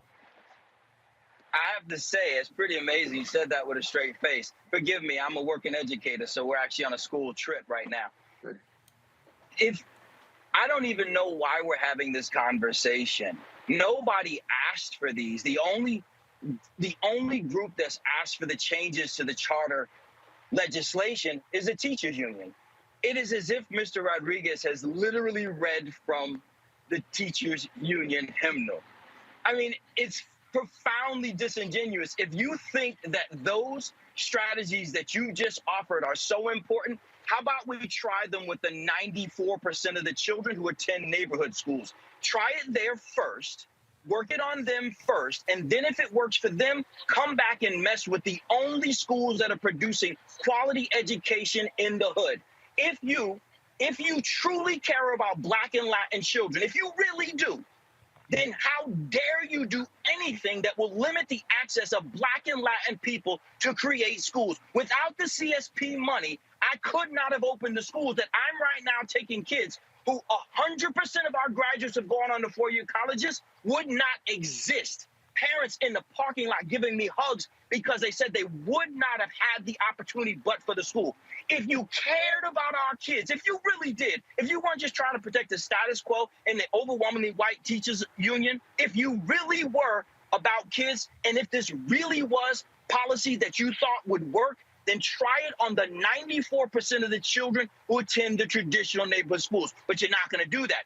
Put it on the Title I schools, but you're not going to do that. You're only going to do it on this very small group of people who are finally getting self-determination, Black and Latin leaders who are busting their behinds literally on school trips, trying to save our community. And here you come, a bureaucrat trying to torpedo the work we're doing. How dare you, brother?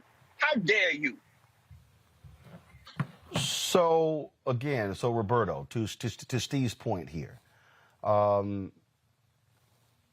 is it requiring, because I'm trying to understand here, is it requiring Charles collaborate? And so again, explain this, because again, I've had a lot of people in the Go ahead. Yeah, I'm sorry to interrupt, Roland. Just to answer your question, it is not requiring that collaboration. Again, this is important to correct the record here. And I hear your passion. I hear Steve's passion. I've met with many of those parents, many of our students just this week for National Charter School Week, sat down with them, heard about their journey and their quest to try to provide a better education, to try to provide a college prep education for their students. I met with parents from San Jose. I met with parents from Fort Worth, Texas, from Washington, D.C., and I heard from students.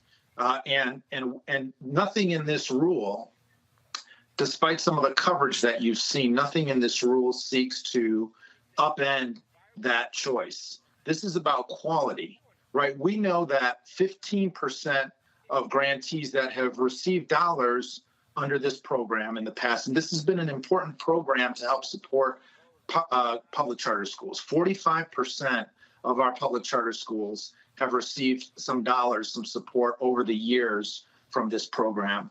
But we know that 15% of those grantees have either never opened or have closed their schools by the end of that grant period. That's 930 schools that received, in total, over $70 million in funds. So there is an important fiscal accountability and responsibility piece here that is part of this regulation. The other part of this proposal is responsive to what Congress has provided and put forth in the bill that they brought forth just a few months ago. And that was a provision to prohibit federal support to for-profit operated charters, right? So that's another part of this rule that would propose, not allowing those federal dollars to go to for-profit entities. That's about 11% of our charter schools. It's not the majority. Again, I can tell you, I have witnessed and spent time in wonderful, high-quality charter schools that are providing that innovation and that choice to our Latino communities, to our Black communities. We know 1 in 3 charter school students are Latino, 1 in 4 charter school students are Black. So these are important, important schools and important options. And this rule doesn't seek to shut that down. It really does seek to try to raise quality and make sure for the minority of some of those federal funds, that federal grantees that have been not been transparent with their dollars, for some of those for-profit management programs, that those no longer are coming into the fold, and hopefully that opens resources to additional schools. Steve. So, again, if you were concerned about Black and Latin children, the first thing you would be doing is expanding access to charter schools, full stop. If you gave a damn about quality, if there was a litmus test that you actually genuinely cared about, then shut down every neighborhood school that's not meeting it. Do it now. I dare you.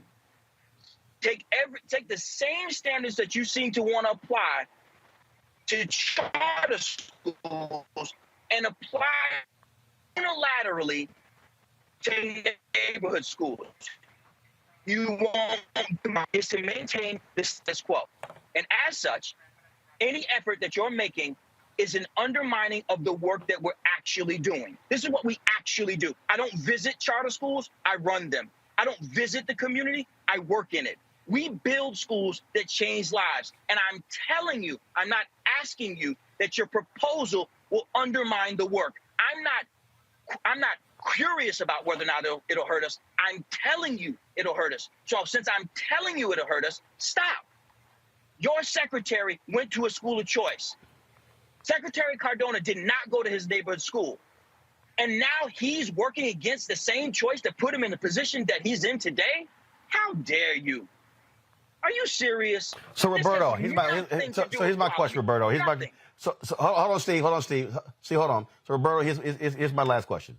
So to Steve, so how will you ensure? So how will you ensure that charter schools would not be hurt? If it's about collaborating, it's about sharing of information, and so what is in there to ensure that?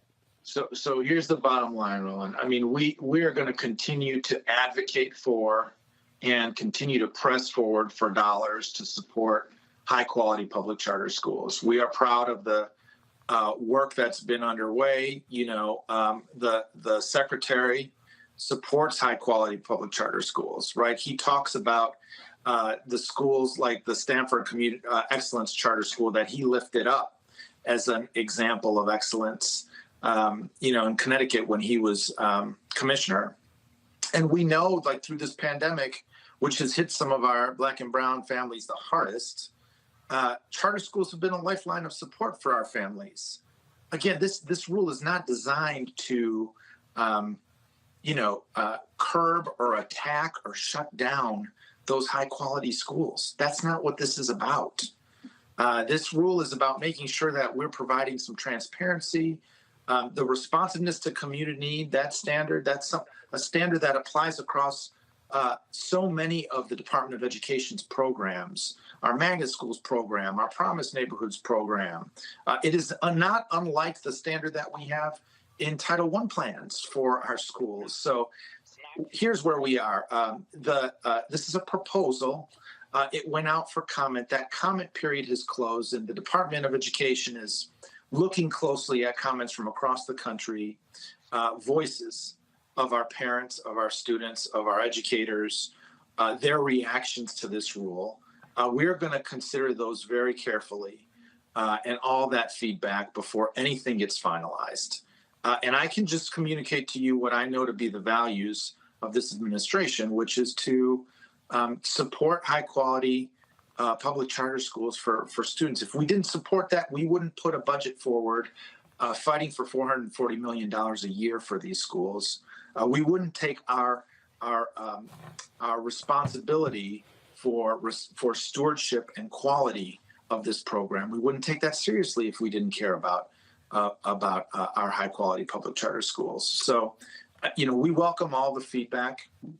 I understand folks are passionate about the issue, and we look forward to advancing a policy here that is going to support the growth of high quality charter schools, not curb that growth. Well, I'll say this, Roberto, the most important thing for me, and I've said this numerous times, that I want every single kid educated. I don't care how. I support all forms of education. I went to public schools my entire career, from elementary all the way through college. Even though I'm repping Morehouse, I wear HBCU on the show. And so that to me is the most important thing. And so I appreciate you coming on the show. You're welcome back to come back anytime. Dr. Steve Perry, I know you're going to the school trip. Say hello to your students as well. Gentlemen, thank you very much for joining me. Thanks a lot. Thank you, Roland. Folks, tell all the students hello. All right, folks, gotta go to a break. And when we come back, I sit down and talk with George Weah. He is the president of Liberia. We talk about the 200th anniversary of the formerly enslaved people of African descent traveling from the United States to Liberia, to actually founding the country, his plans for the country, and also what the future holds for the very, very young nation trying to rebuild, not young nation, young in population, trying to rebuild itself after the 15 years of war that destroyed so many aspects of the country. You're watching Roland Martin Unfiltered right here on the Black Star Network.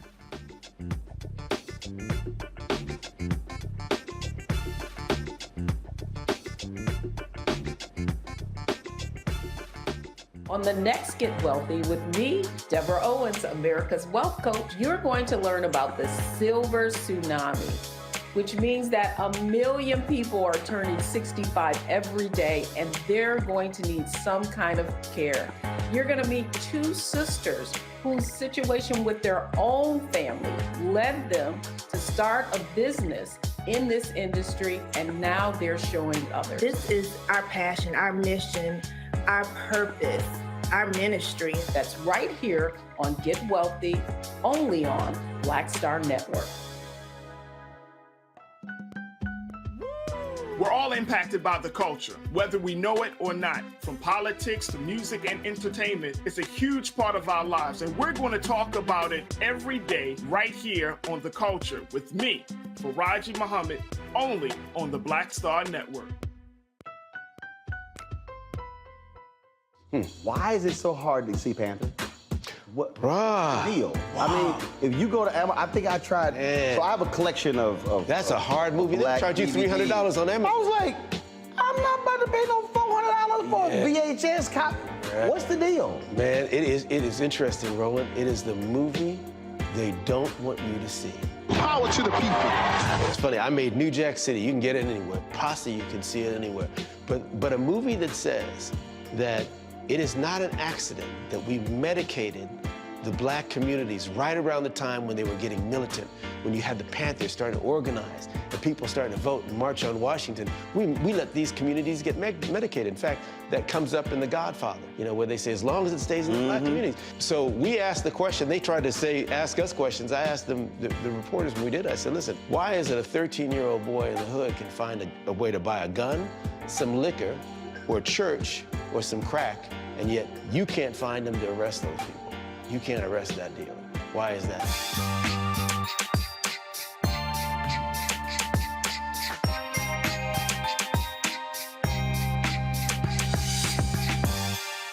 Hi, I'm BB Winans. Hi, I'm Kim Burrell. Hi, I'm Carl Payne. Hey, everybody, this is Sherry Shepherd. You're watching Roland Martin Unfiltered, and while he's doing Unfiltered, I'm practicing the wobble.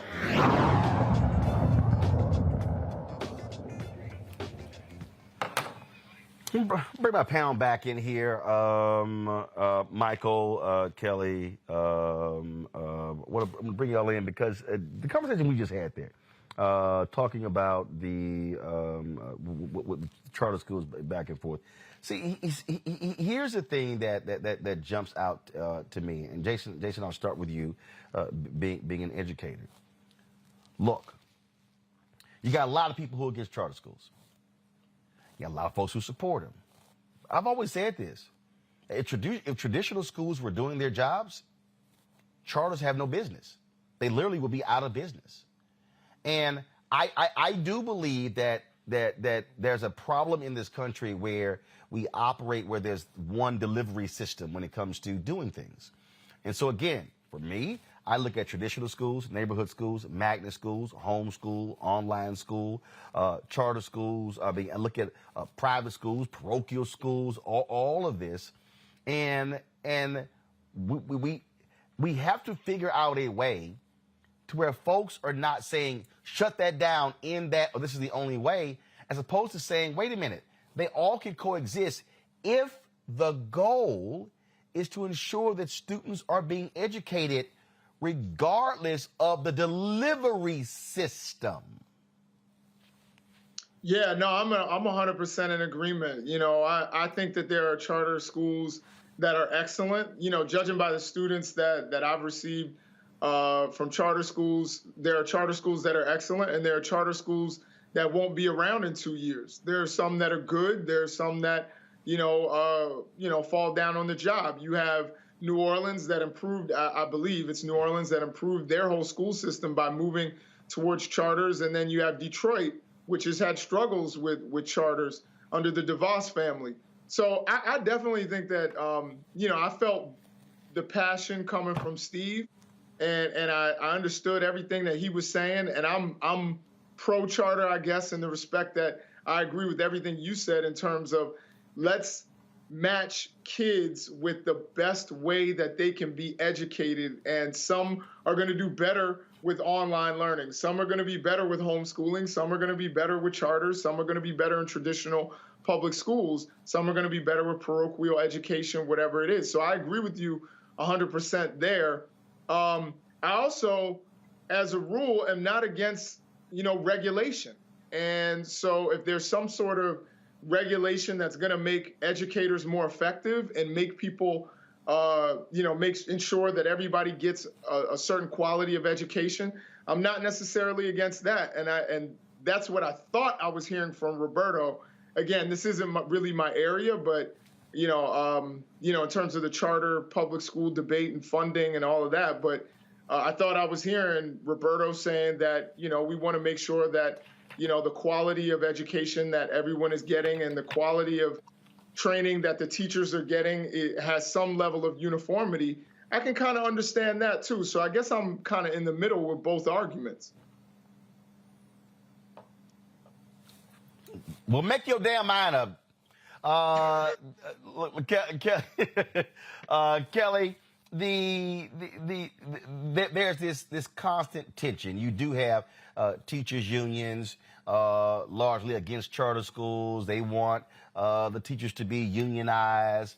But then there are those who support them who say, look, the ability to be able to give people the creativity to not to be burdened by rules. I had a young brother, Sean, out of D.C., who created a charter school for black boys. And he said, look, we were able to make decisions on go buying things and innovative ways of teaching, that if we had to go through a school district, we would have to go through all of these layers to actually get it done, when we can actually make the decision a lot faster. What drives me crazy, again, is when I listen to people who are for, who are against, have conversations, and they are not centering the needs of the children. It's discussions about money, it's about contracts, as opposed to, are our children learning? Are they thriving?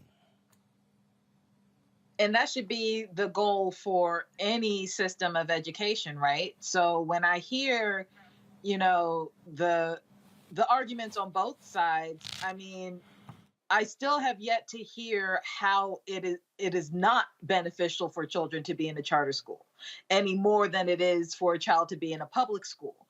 But for the issue at hand, specifically for this segment, what you were talking about regarding the Biden administration putting more restrictions on charter schools, to Steve's point, I don't understand why, if you're going to test a theory, why you wouldn't test that theory on an entity that, frankly, you already own, which are public schools. So for me, it doesn't feel like it is a benefit so much as it is almost an air of jealousy, almost, where it's like, yeah, these charter schools are thriving because the Department of Education hasn't done its job in God knows how long, or it hasn't done it well in God knows how long because of all the red tape you got to cut through in order to get one thing done.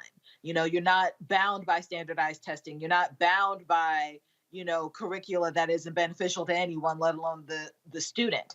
But again, to your point, until the child or the children are at the center of this conversation, what is actually in the best interest of the child, we're still going to have this disconnect and frankly, unnecessary fight regarding education.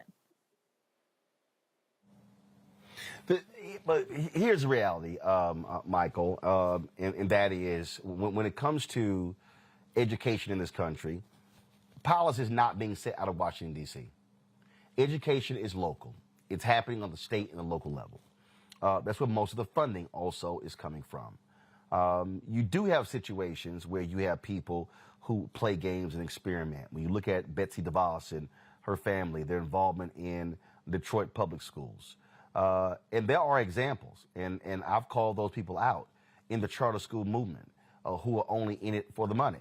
But then there are people who are in the traditional public school, I talk about all the time, who controls the contracts, who are in it for the money. It's not about the kids.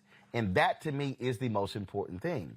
And so, you know, so for me, I don't get involved in the back and forth with unions and non-unions and all this back and forth. I keep trying to get people to understand, are the decisions we're making, do they benefit children? Do they benefit children? That's what matters the most. Yeah, I agree. Ultimately, do the decisions we make benefit children? How are children thriving? Things like this. Having lived here in Detroit all my life, having Jason and you hit on Betsy DeVos and her husband Dick DeVos, and them being leaders in the charter school movement, especially for-profit charter school movement, things like this, and seeing in Detroit how charter schools in a way had been used. I'm not against charter schools, but here in Detroit, we saw how charter schools in a way were used against traditional public schools, and the amount of traditional public schools we had here in Detroit, in the Detroit public school system, was cut in half. Okay, shut down. You know, they were under emergency managers, things like this coming from the governor, a Democratic governor as well as a Republican governor. But seeing how the charter schools were misused, I would say, to also shut down public schools. And one of the things that this gets to, you talk about unions, okay? Part of this is a right-wing attack on unions, because the teacher unions, they tend to support generally Democratic candidates, especially when it comes to president, Senate, things like this, okay? And what happens is that when you can, and usually with charter schools, generally speaking, those teachers are not members of unions, whereas with public schools, like here in Detroit public schools, generally speaking, those teachers are part of the school teachers union. So when you can reduce the number of teachers that are in the teachers unions, you reduce the amount of dues that teachers unions collect, reduce the amount of money they have to support Democratic candidates. All right. So at the same time, when we want the focus to be on children, you also have this political battle taking place as well. So, but yeah, at the end of the day, we have to, I'm for charter schools, traditional public schools. We want both of them to work well. The ones that are not working well need to be closed down. Also, incidentally, the Biden-Harris administration, $700 million is coming from the Biden-Harris administration to Detroit public schools, which is going to be used to renovate 5 Detroit public schools, which is desperately needed also. All right, then. Again, we certainly appreciate it. Kelly, Jason, and Michael, thank you so very much. You two folks, y'all need to get those likes up. We should be over 1,000 by now. So y'all got to get on the job. All right, folks. In February, I traveled to Liberia to commemorate the 200th anniversary of the formerly enslaved people of African descent leaving the United States and creating the country of Liberia. It is the first republic on the continent, and it also is the only country founded by formerly enslaved people of African descent.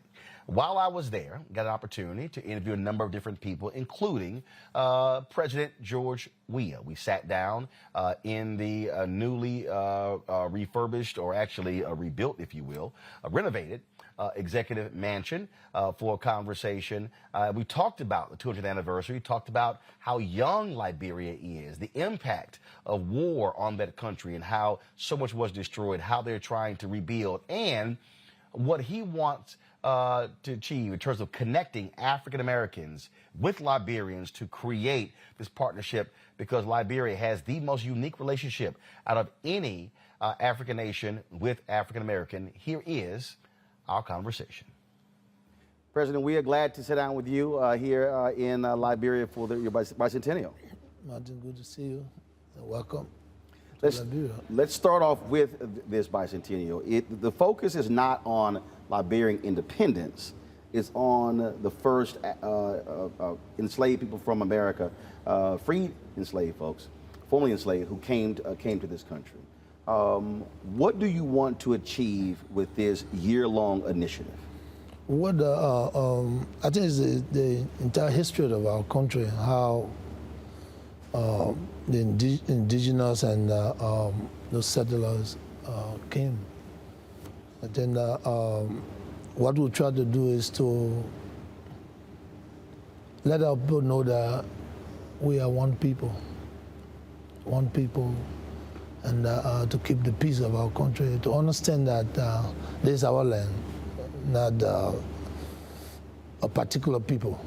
So the bicentennial brings us together to celebrate our history of how Liberia came to be one country and one people. So we want to celebrate the 200 years to make sure that we all have our liberty and with our respect and our dignity that we belongs in the country. And the reason we're doing this is because out of our past, we had a past that most of us felt that other people was not part of our society and they should not be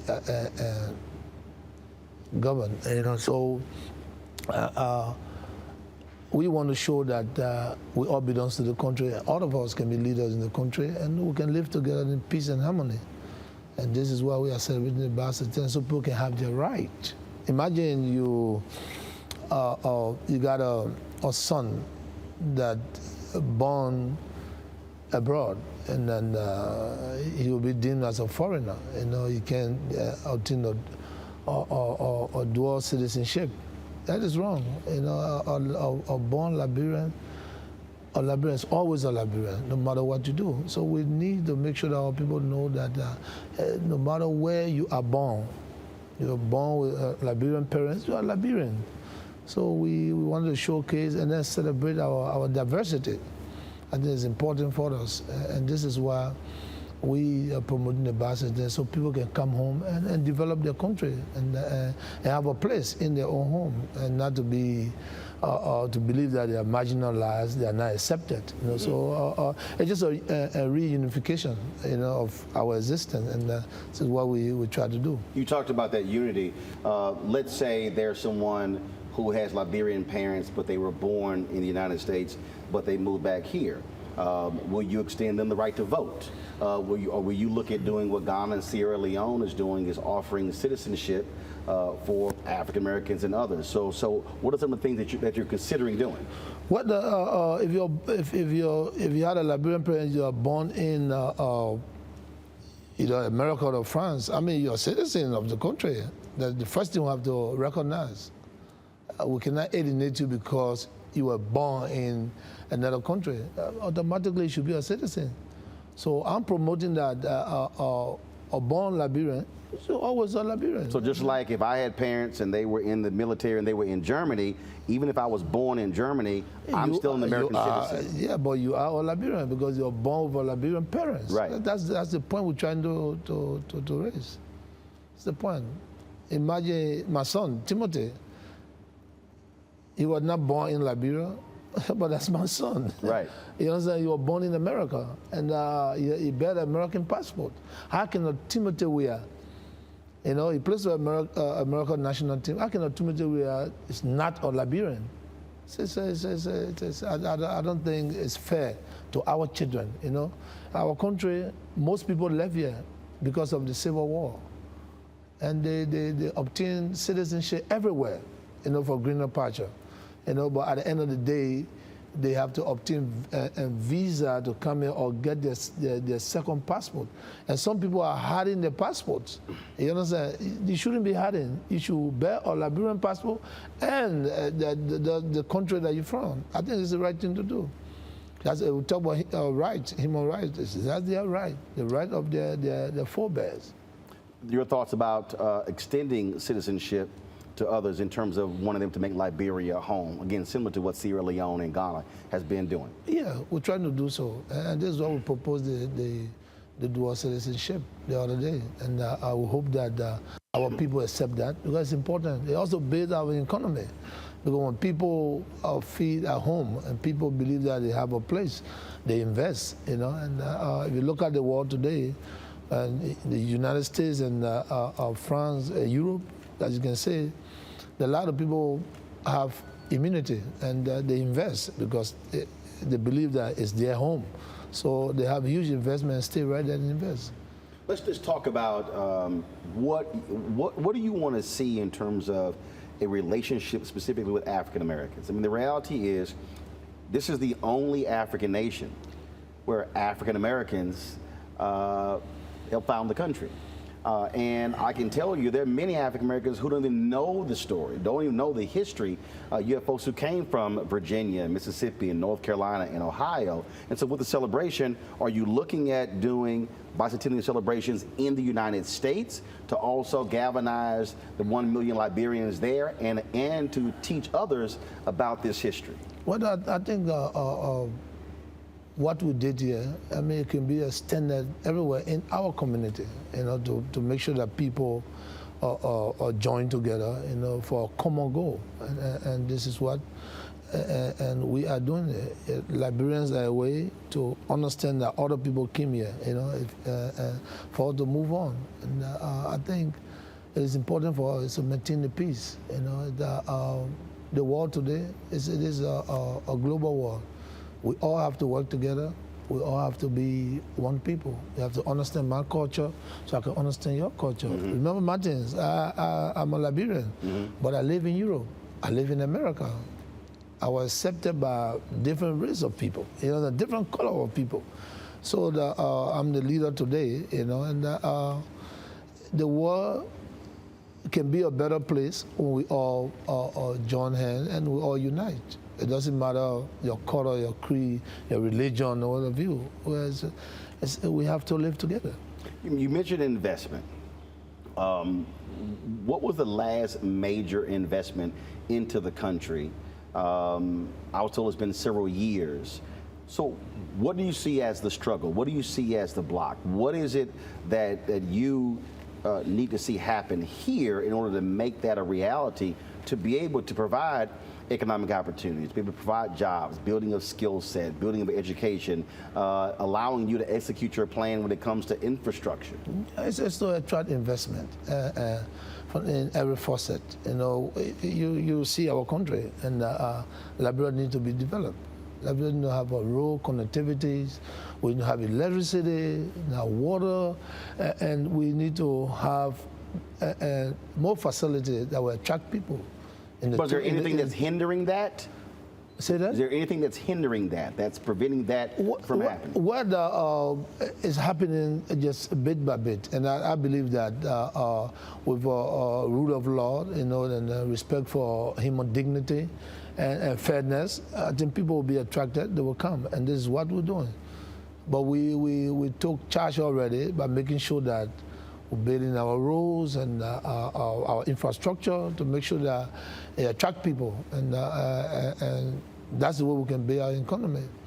And if people are not attracted to our country, definitely the business will be scarce and opportunity will not be given to our people. You talked about connectivity. So whether you're talking about electricity, whether you're talking about roads. Road connectivity. I mean, you've got as I talk to different people, they talk about beautiful beaches and surfing, but they say it's hard to get to. They say even this part of Liberia where you're from, they say it takes way too long to get there. Well, then you understand what I'm talking about, road connectivity. You know, I came from the southeastern region, and then, of course, for so many years, during the rainy season, there's no access to good roads. And this is why we're doing our best to make sure that all of the road heading to our hinterland, it will be paved, you know, and so people can get access to, and not just being in Monrovia, but to have access to the entire country and to get to our neighboring country. You know, you got Ivory Coast, you got Guinea, next door. We need to go, we trade, but sometimes it's very difficult during the reading season, and this is what we're pushing. We make sure that the proper agenda work for those that really need it, and this is what we're doing. What is that going to cost? What does that mean in terms of, have you studied, obviously you studied it, but even from a roads standpoint, how much do you need to make that happen? What I would say it's a huge investment, and it's a huge investment. I can't put a number on it, but I sure exceeds $1 billion. It should be more than that.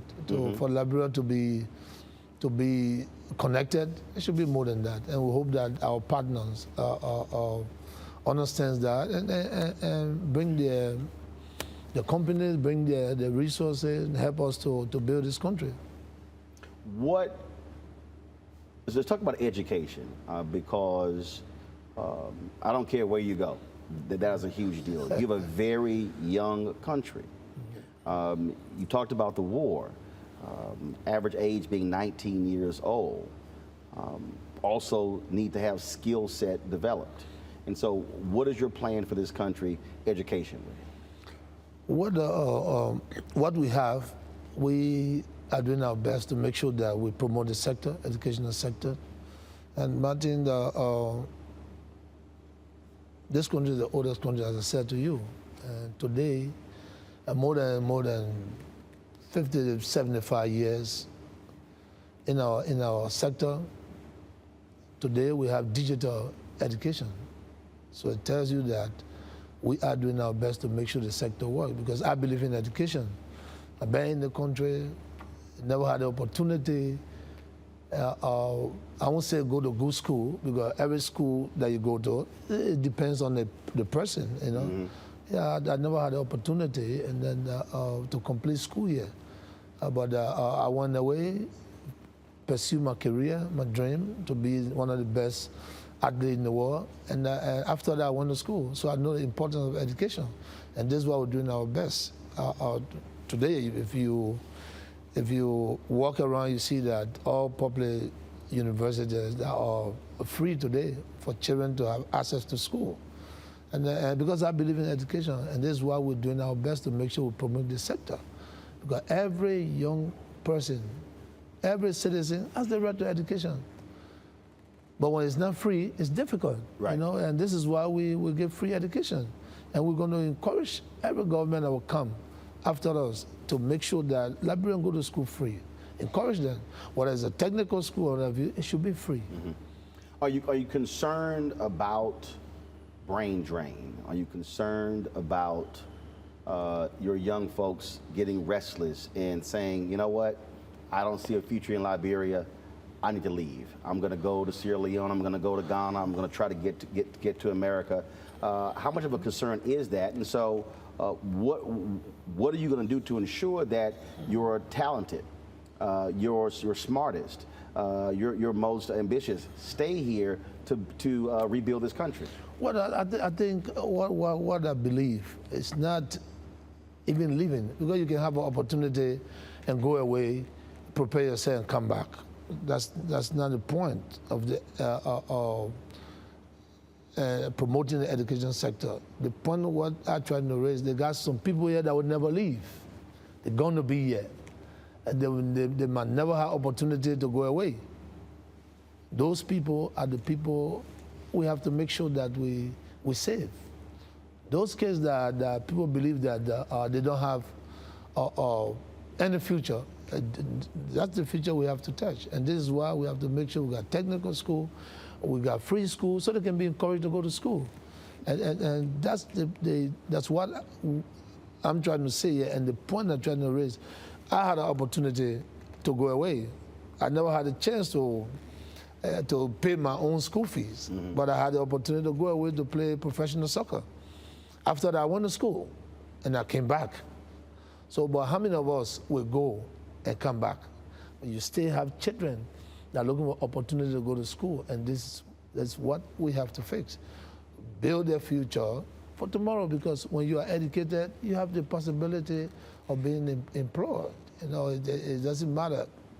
All forms of education, you can be employed because you have the strength, you have the knowledge. Whether it's a technical school, it's a normal schools, what have you. So we need to build our sector to make sure we promote the sector, promote education, and encourage young people to go to school.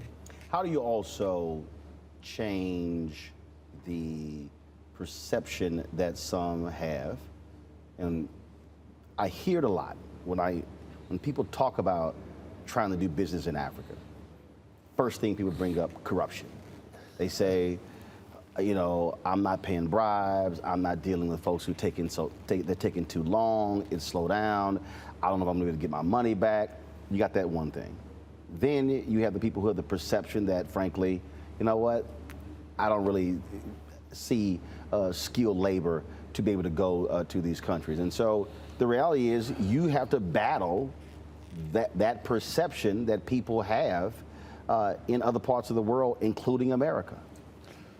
Well, I mean, sometimes perception becomes reality. It becomes reality when people don't understand. But again, why will you have a perceived mind if you come to a process that is fair?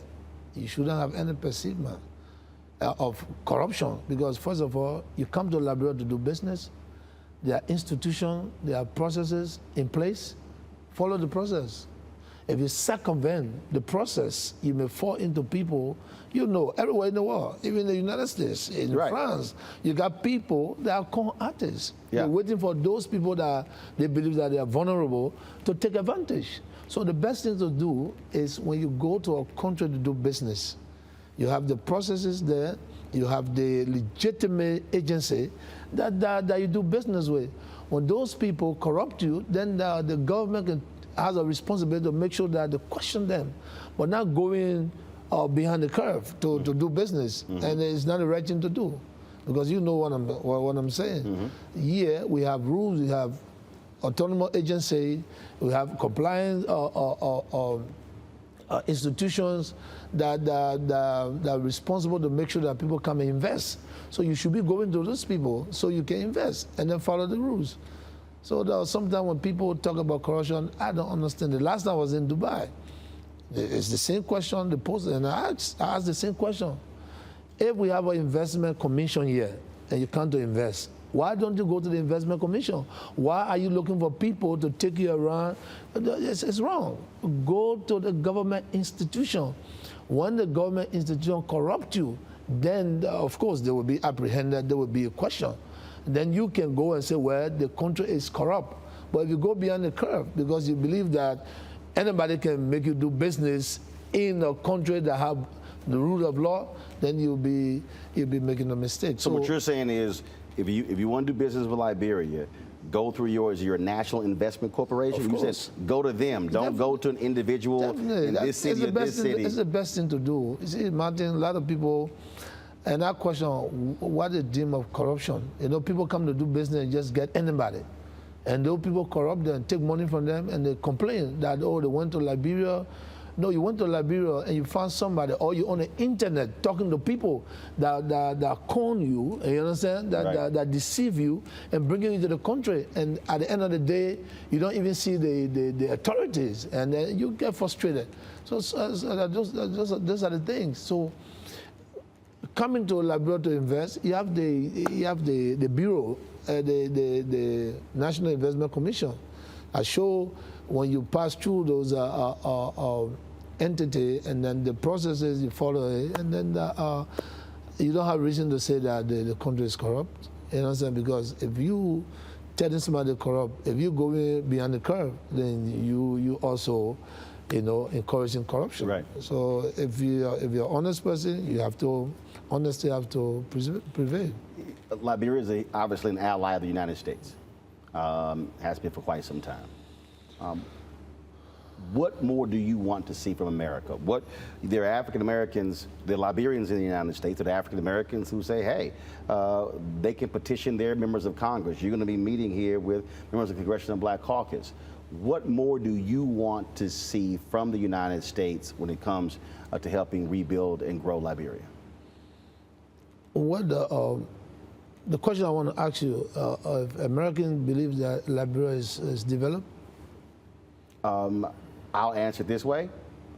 I don't think a lot of Americans even know about Liberia. Okay, so we need to. And then they don't even. First of all, they still see Africa as a country versus a continent. So you see, so but those that we work with, which is the Congress people, they believe that they have done well. But look at our institution. We are partners. Are they satisfied with what they see, or they believe that Liberia needs to advance more than what it is? Security, the rule of law, and what have you. We are prepared, we are willing to work with them.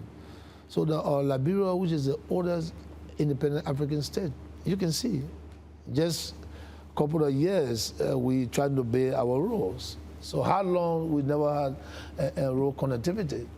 Even our institutions, our government don't have their own building. They rent from other people. So it's a honest country, So wait a minute. You're renting from other people for government offices? Wow. It's always been like that, and this is why we are trying to make sure that government get into our own facility, so it can be able to reduce the government budget, the cost. So we are partners. We stay talking. We stay convincing them to make sure that this is the country that we all learn the history. We read. You understand? Now we are leaders now. So sit down with our counterparts and say, hey, the country needs to be more than what it is. But again, they are doing their best. They're doing their best. We're working together to make sure that we make sure the rule of law is in place, and people have their rights and what have you. We talk about democracy, and for democracy to prevail.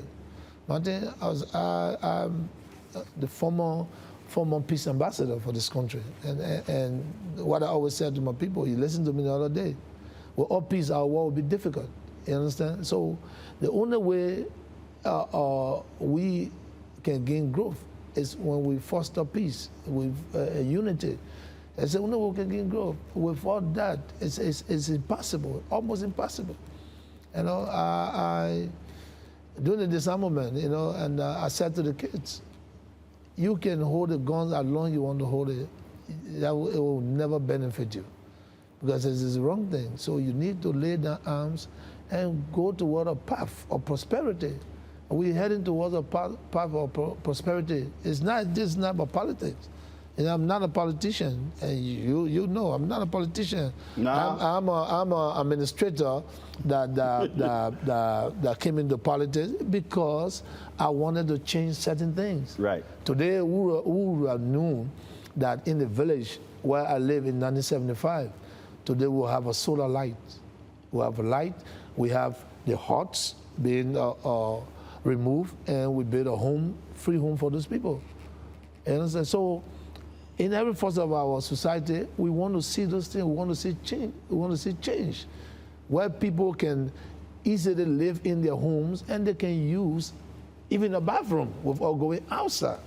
So these are the things we're doing. That's the proper agenda, is to awaken everybody, so we can be a light to face our institution, to build the life of our people, to encourage them to even invest in our education center in the rural area, because everybody has the responsibility to the growth of this country. We need to fight very hard. It's not just corruption and this. Some people are limited. We need to help those people that are limited. 100 years from now, there's someone who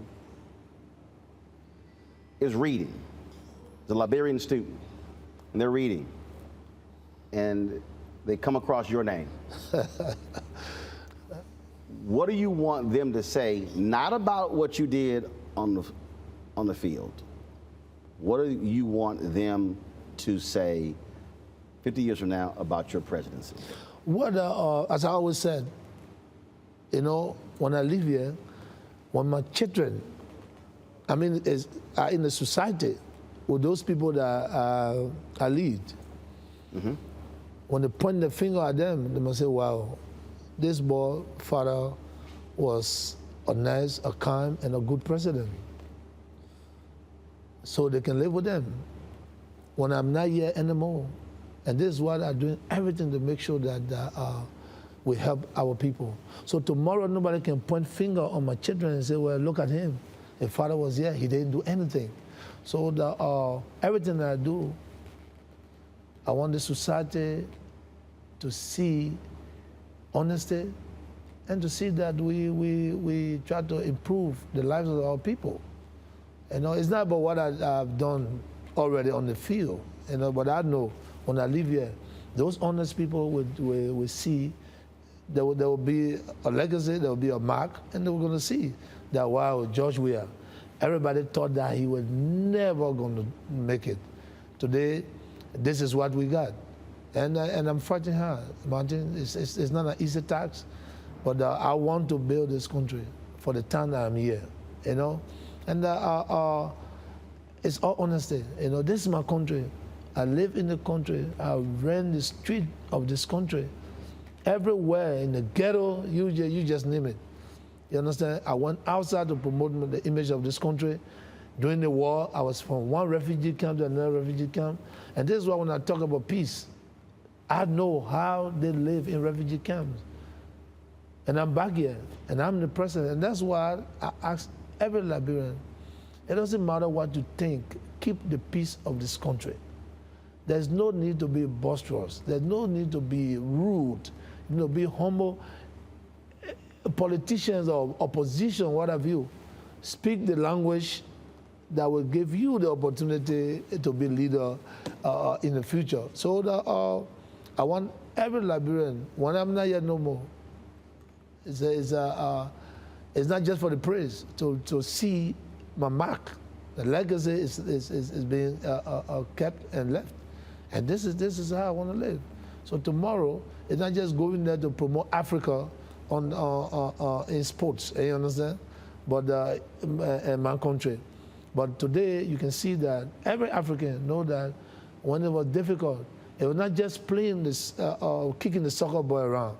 It was the message that we gave, that we all can work together. There's no need to be racist. You know, we can work together.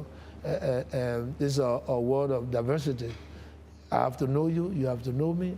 The things that you don't like, I have to make sure that I don't do the things you don't like. We can work together. And I was successful in doing that. And I want to do this in my country. Peace in Liberia is the best way. No peace is the wrong thing to do. So again, I'm honored to be here with you, you know, to answer your question. But I think you should be coming. You should be coming often. You know, encourage people to come. This is a beautiful country. It is. Warm people, kind, hearted, and good people. You know, in every society you will see some. That's everywhere. Yeah, everywhere. But they call it. And the good thing about it, like I said, I live in New York, Staten Island, live in Queens, I live in Miami, Fort Lauderdale. You know, the world is like that. You got some good people, you got some bad people. But the most important, there should be more good people than the bad people. And we are heading to world growth. We want to develop our country.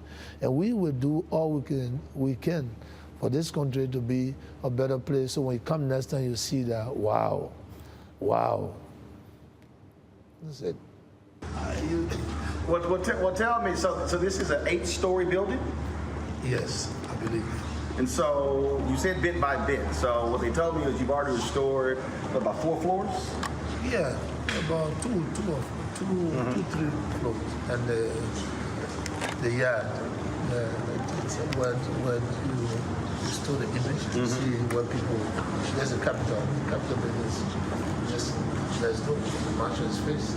But everywhere the face here, they can complement each other. Well, I gotta admit, when we came here, see the place, I'll tell you, when I stepped out here, it'll be a little hard for me to work with this view here. Because I probably will come out here and just see and look at the ocean the whole time. Well, your leisure time, you'll come here and just walk around. You teach class. This is better than what we were at the foreign ministry. I think it's better. This represents our country. And this is what we did. Represent our country. We all know the story. But again, the question that I asked, one floor will burn, but the whole mansion was looted. Why? Is that love for country? Sure, if that one floor that will burn, today we're going to face that one floor, the whole mansion is going to be restored. You see, so I just want to tell you, there are some people that don't care. We care, because one floor got burned, but the entire mansion was looted. Nobody asked questions. You understand? But I think what we try to do is to continue to move on a peaceful path, and it's leadership, one after another. It's not to criticize anybody, but to continue where they left it, and then what we can do. And then after us, the next person can continue from there. That's the best leadership style. You see, a smooth transition from one president to the next. That's it. That's it. And we partner with the Americans. We see how their democracy works. But there's other people that don't believe in that, and they cause trouble and chaos. Like the one who just left. Yes, I understand. You understand? So it's the society that we live. But again, the best thing to do is to keep telling people, look, this is the right thing to do. To forcing and fighting, it's not the essence of life. Because when you destroy, there's no hope. Right. When everything is okay, when you can dialogue, then you have a hope. You can be what you want to be. Anybody can be somebody. You never know. That's what I said to my friends. I was here with you. I was in the street. I'm in the ghetto.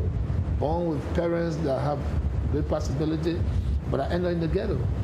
But my destiny was not that in the ghetto. But maybe our experience to continue to see how things are. Now, when I decided to discipline myself, I saw myself somewhere else, opportunity, and today I'm here. But when you're alive, there's a lot of opportunity you can get. If you are no more, you're gone. So war and destabilization, all those things are not called for. Right. You know what I'm saying? I can be here tomorrow when I'm here. I can see what you do when you get there. And maybe you need my advice. Then I can advise you to say, well, when I was there, that certain thing I did, and I could have achieved it, but I could not. But I think that's the best thing to do.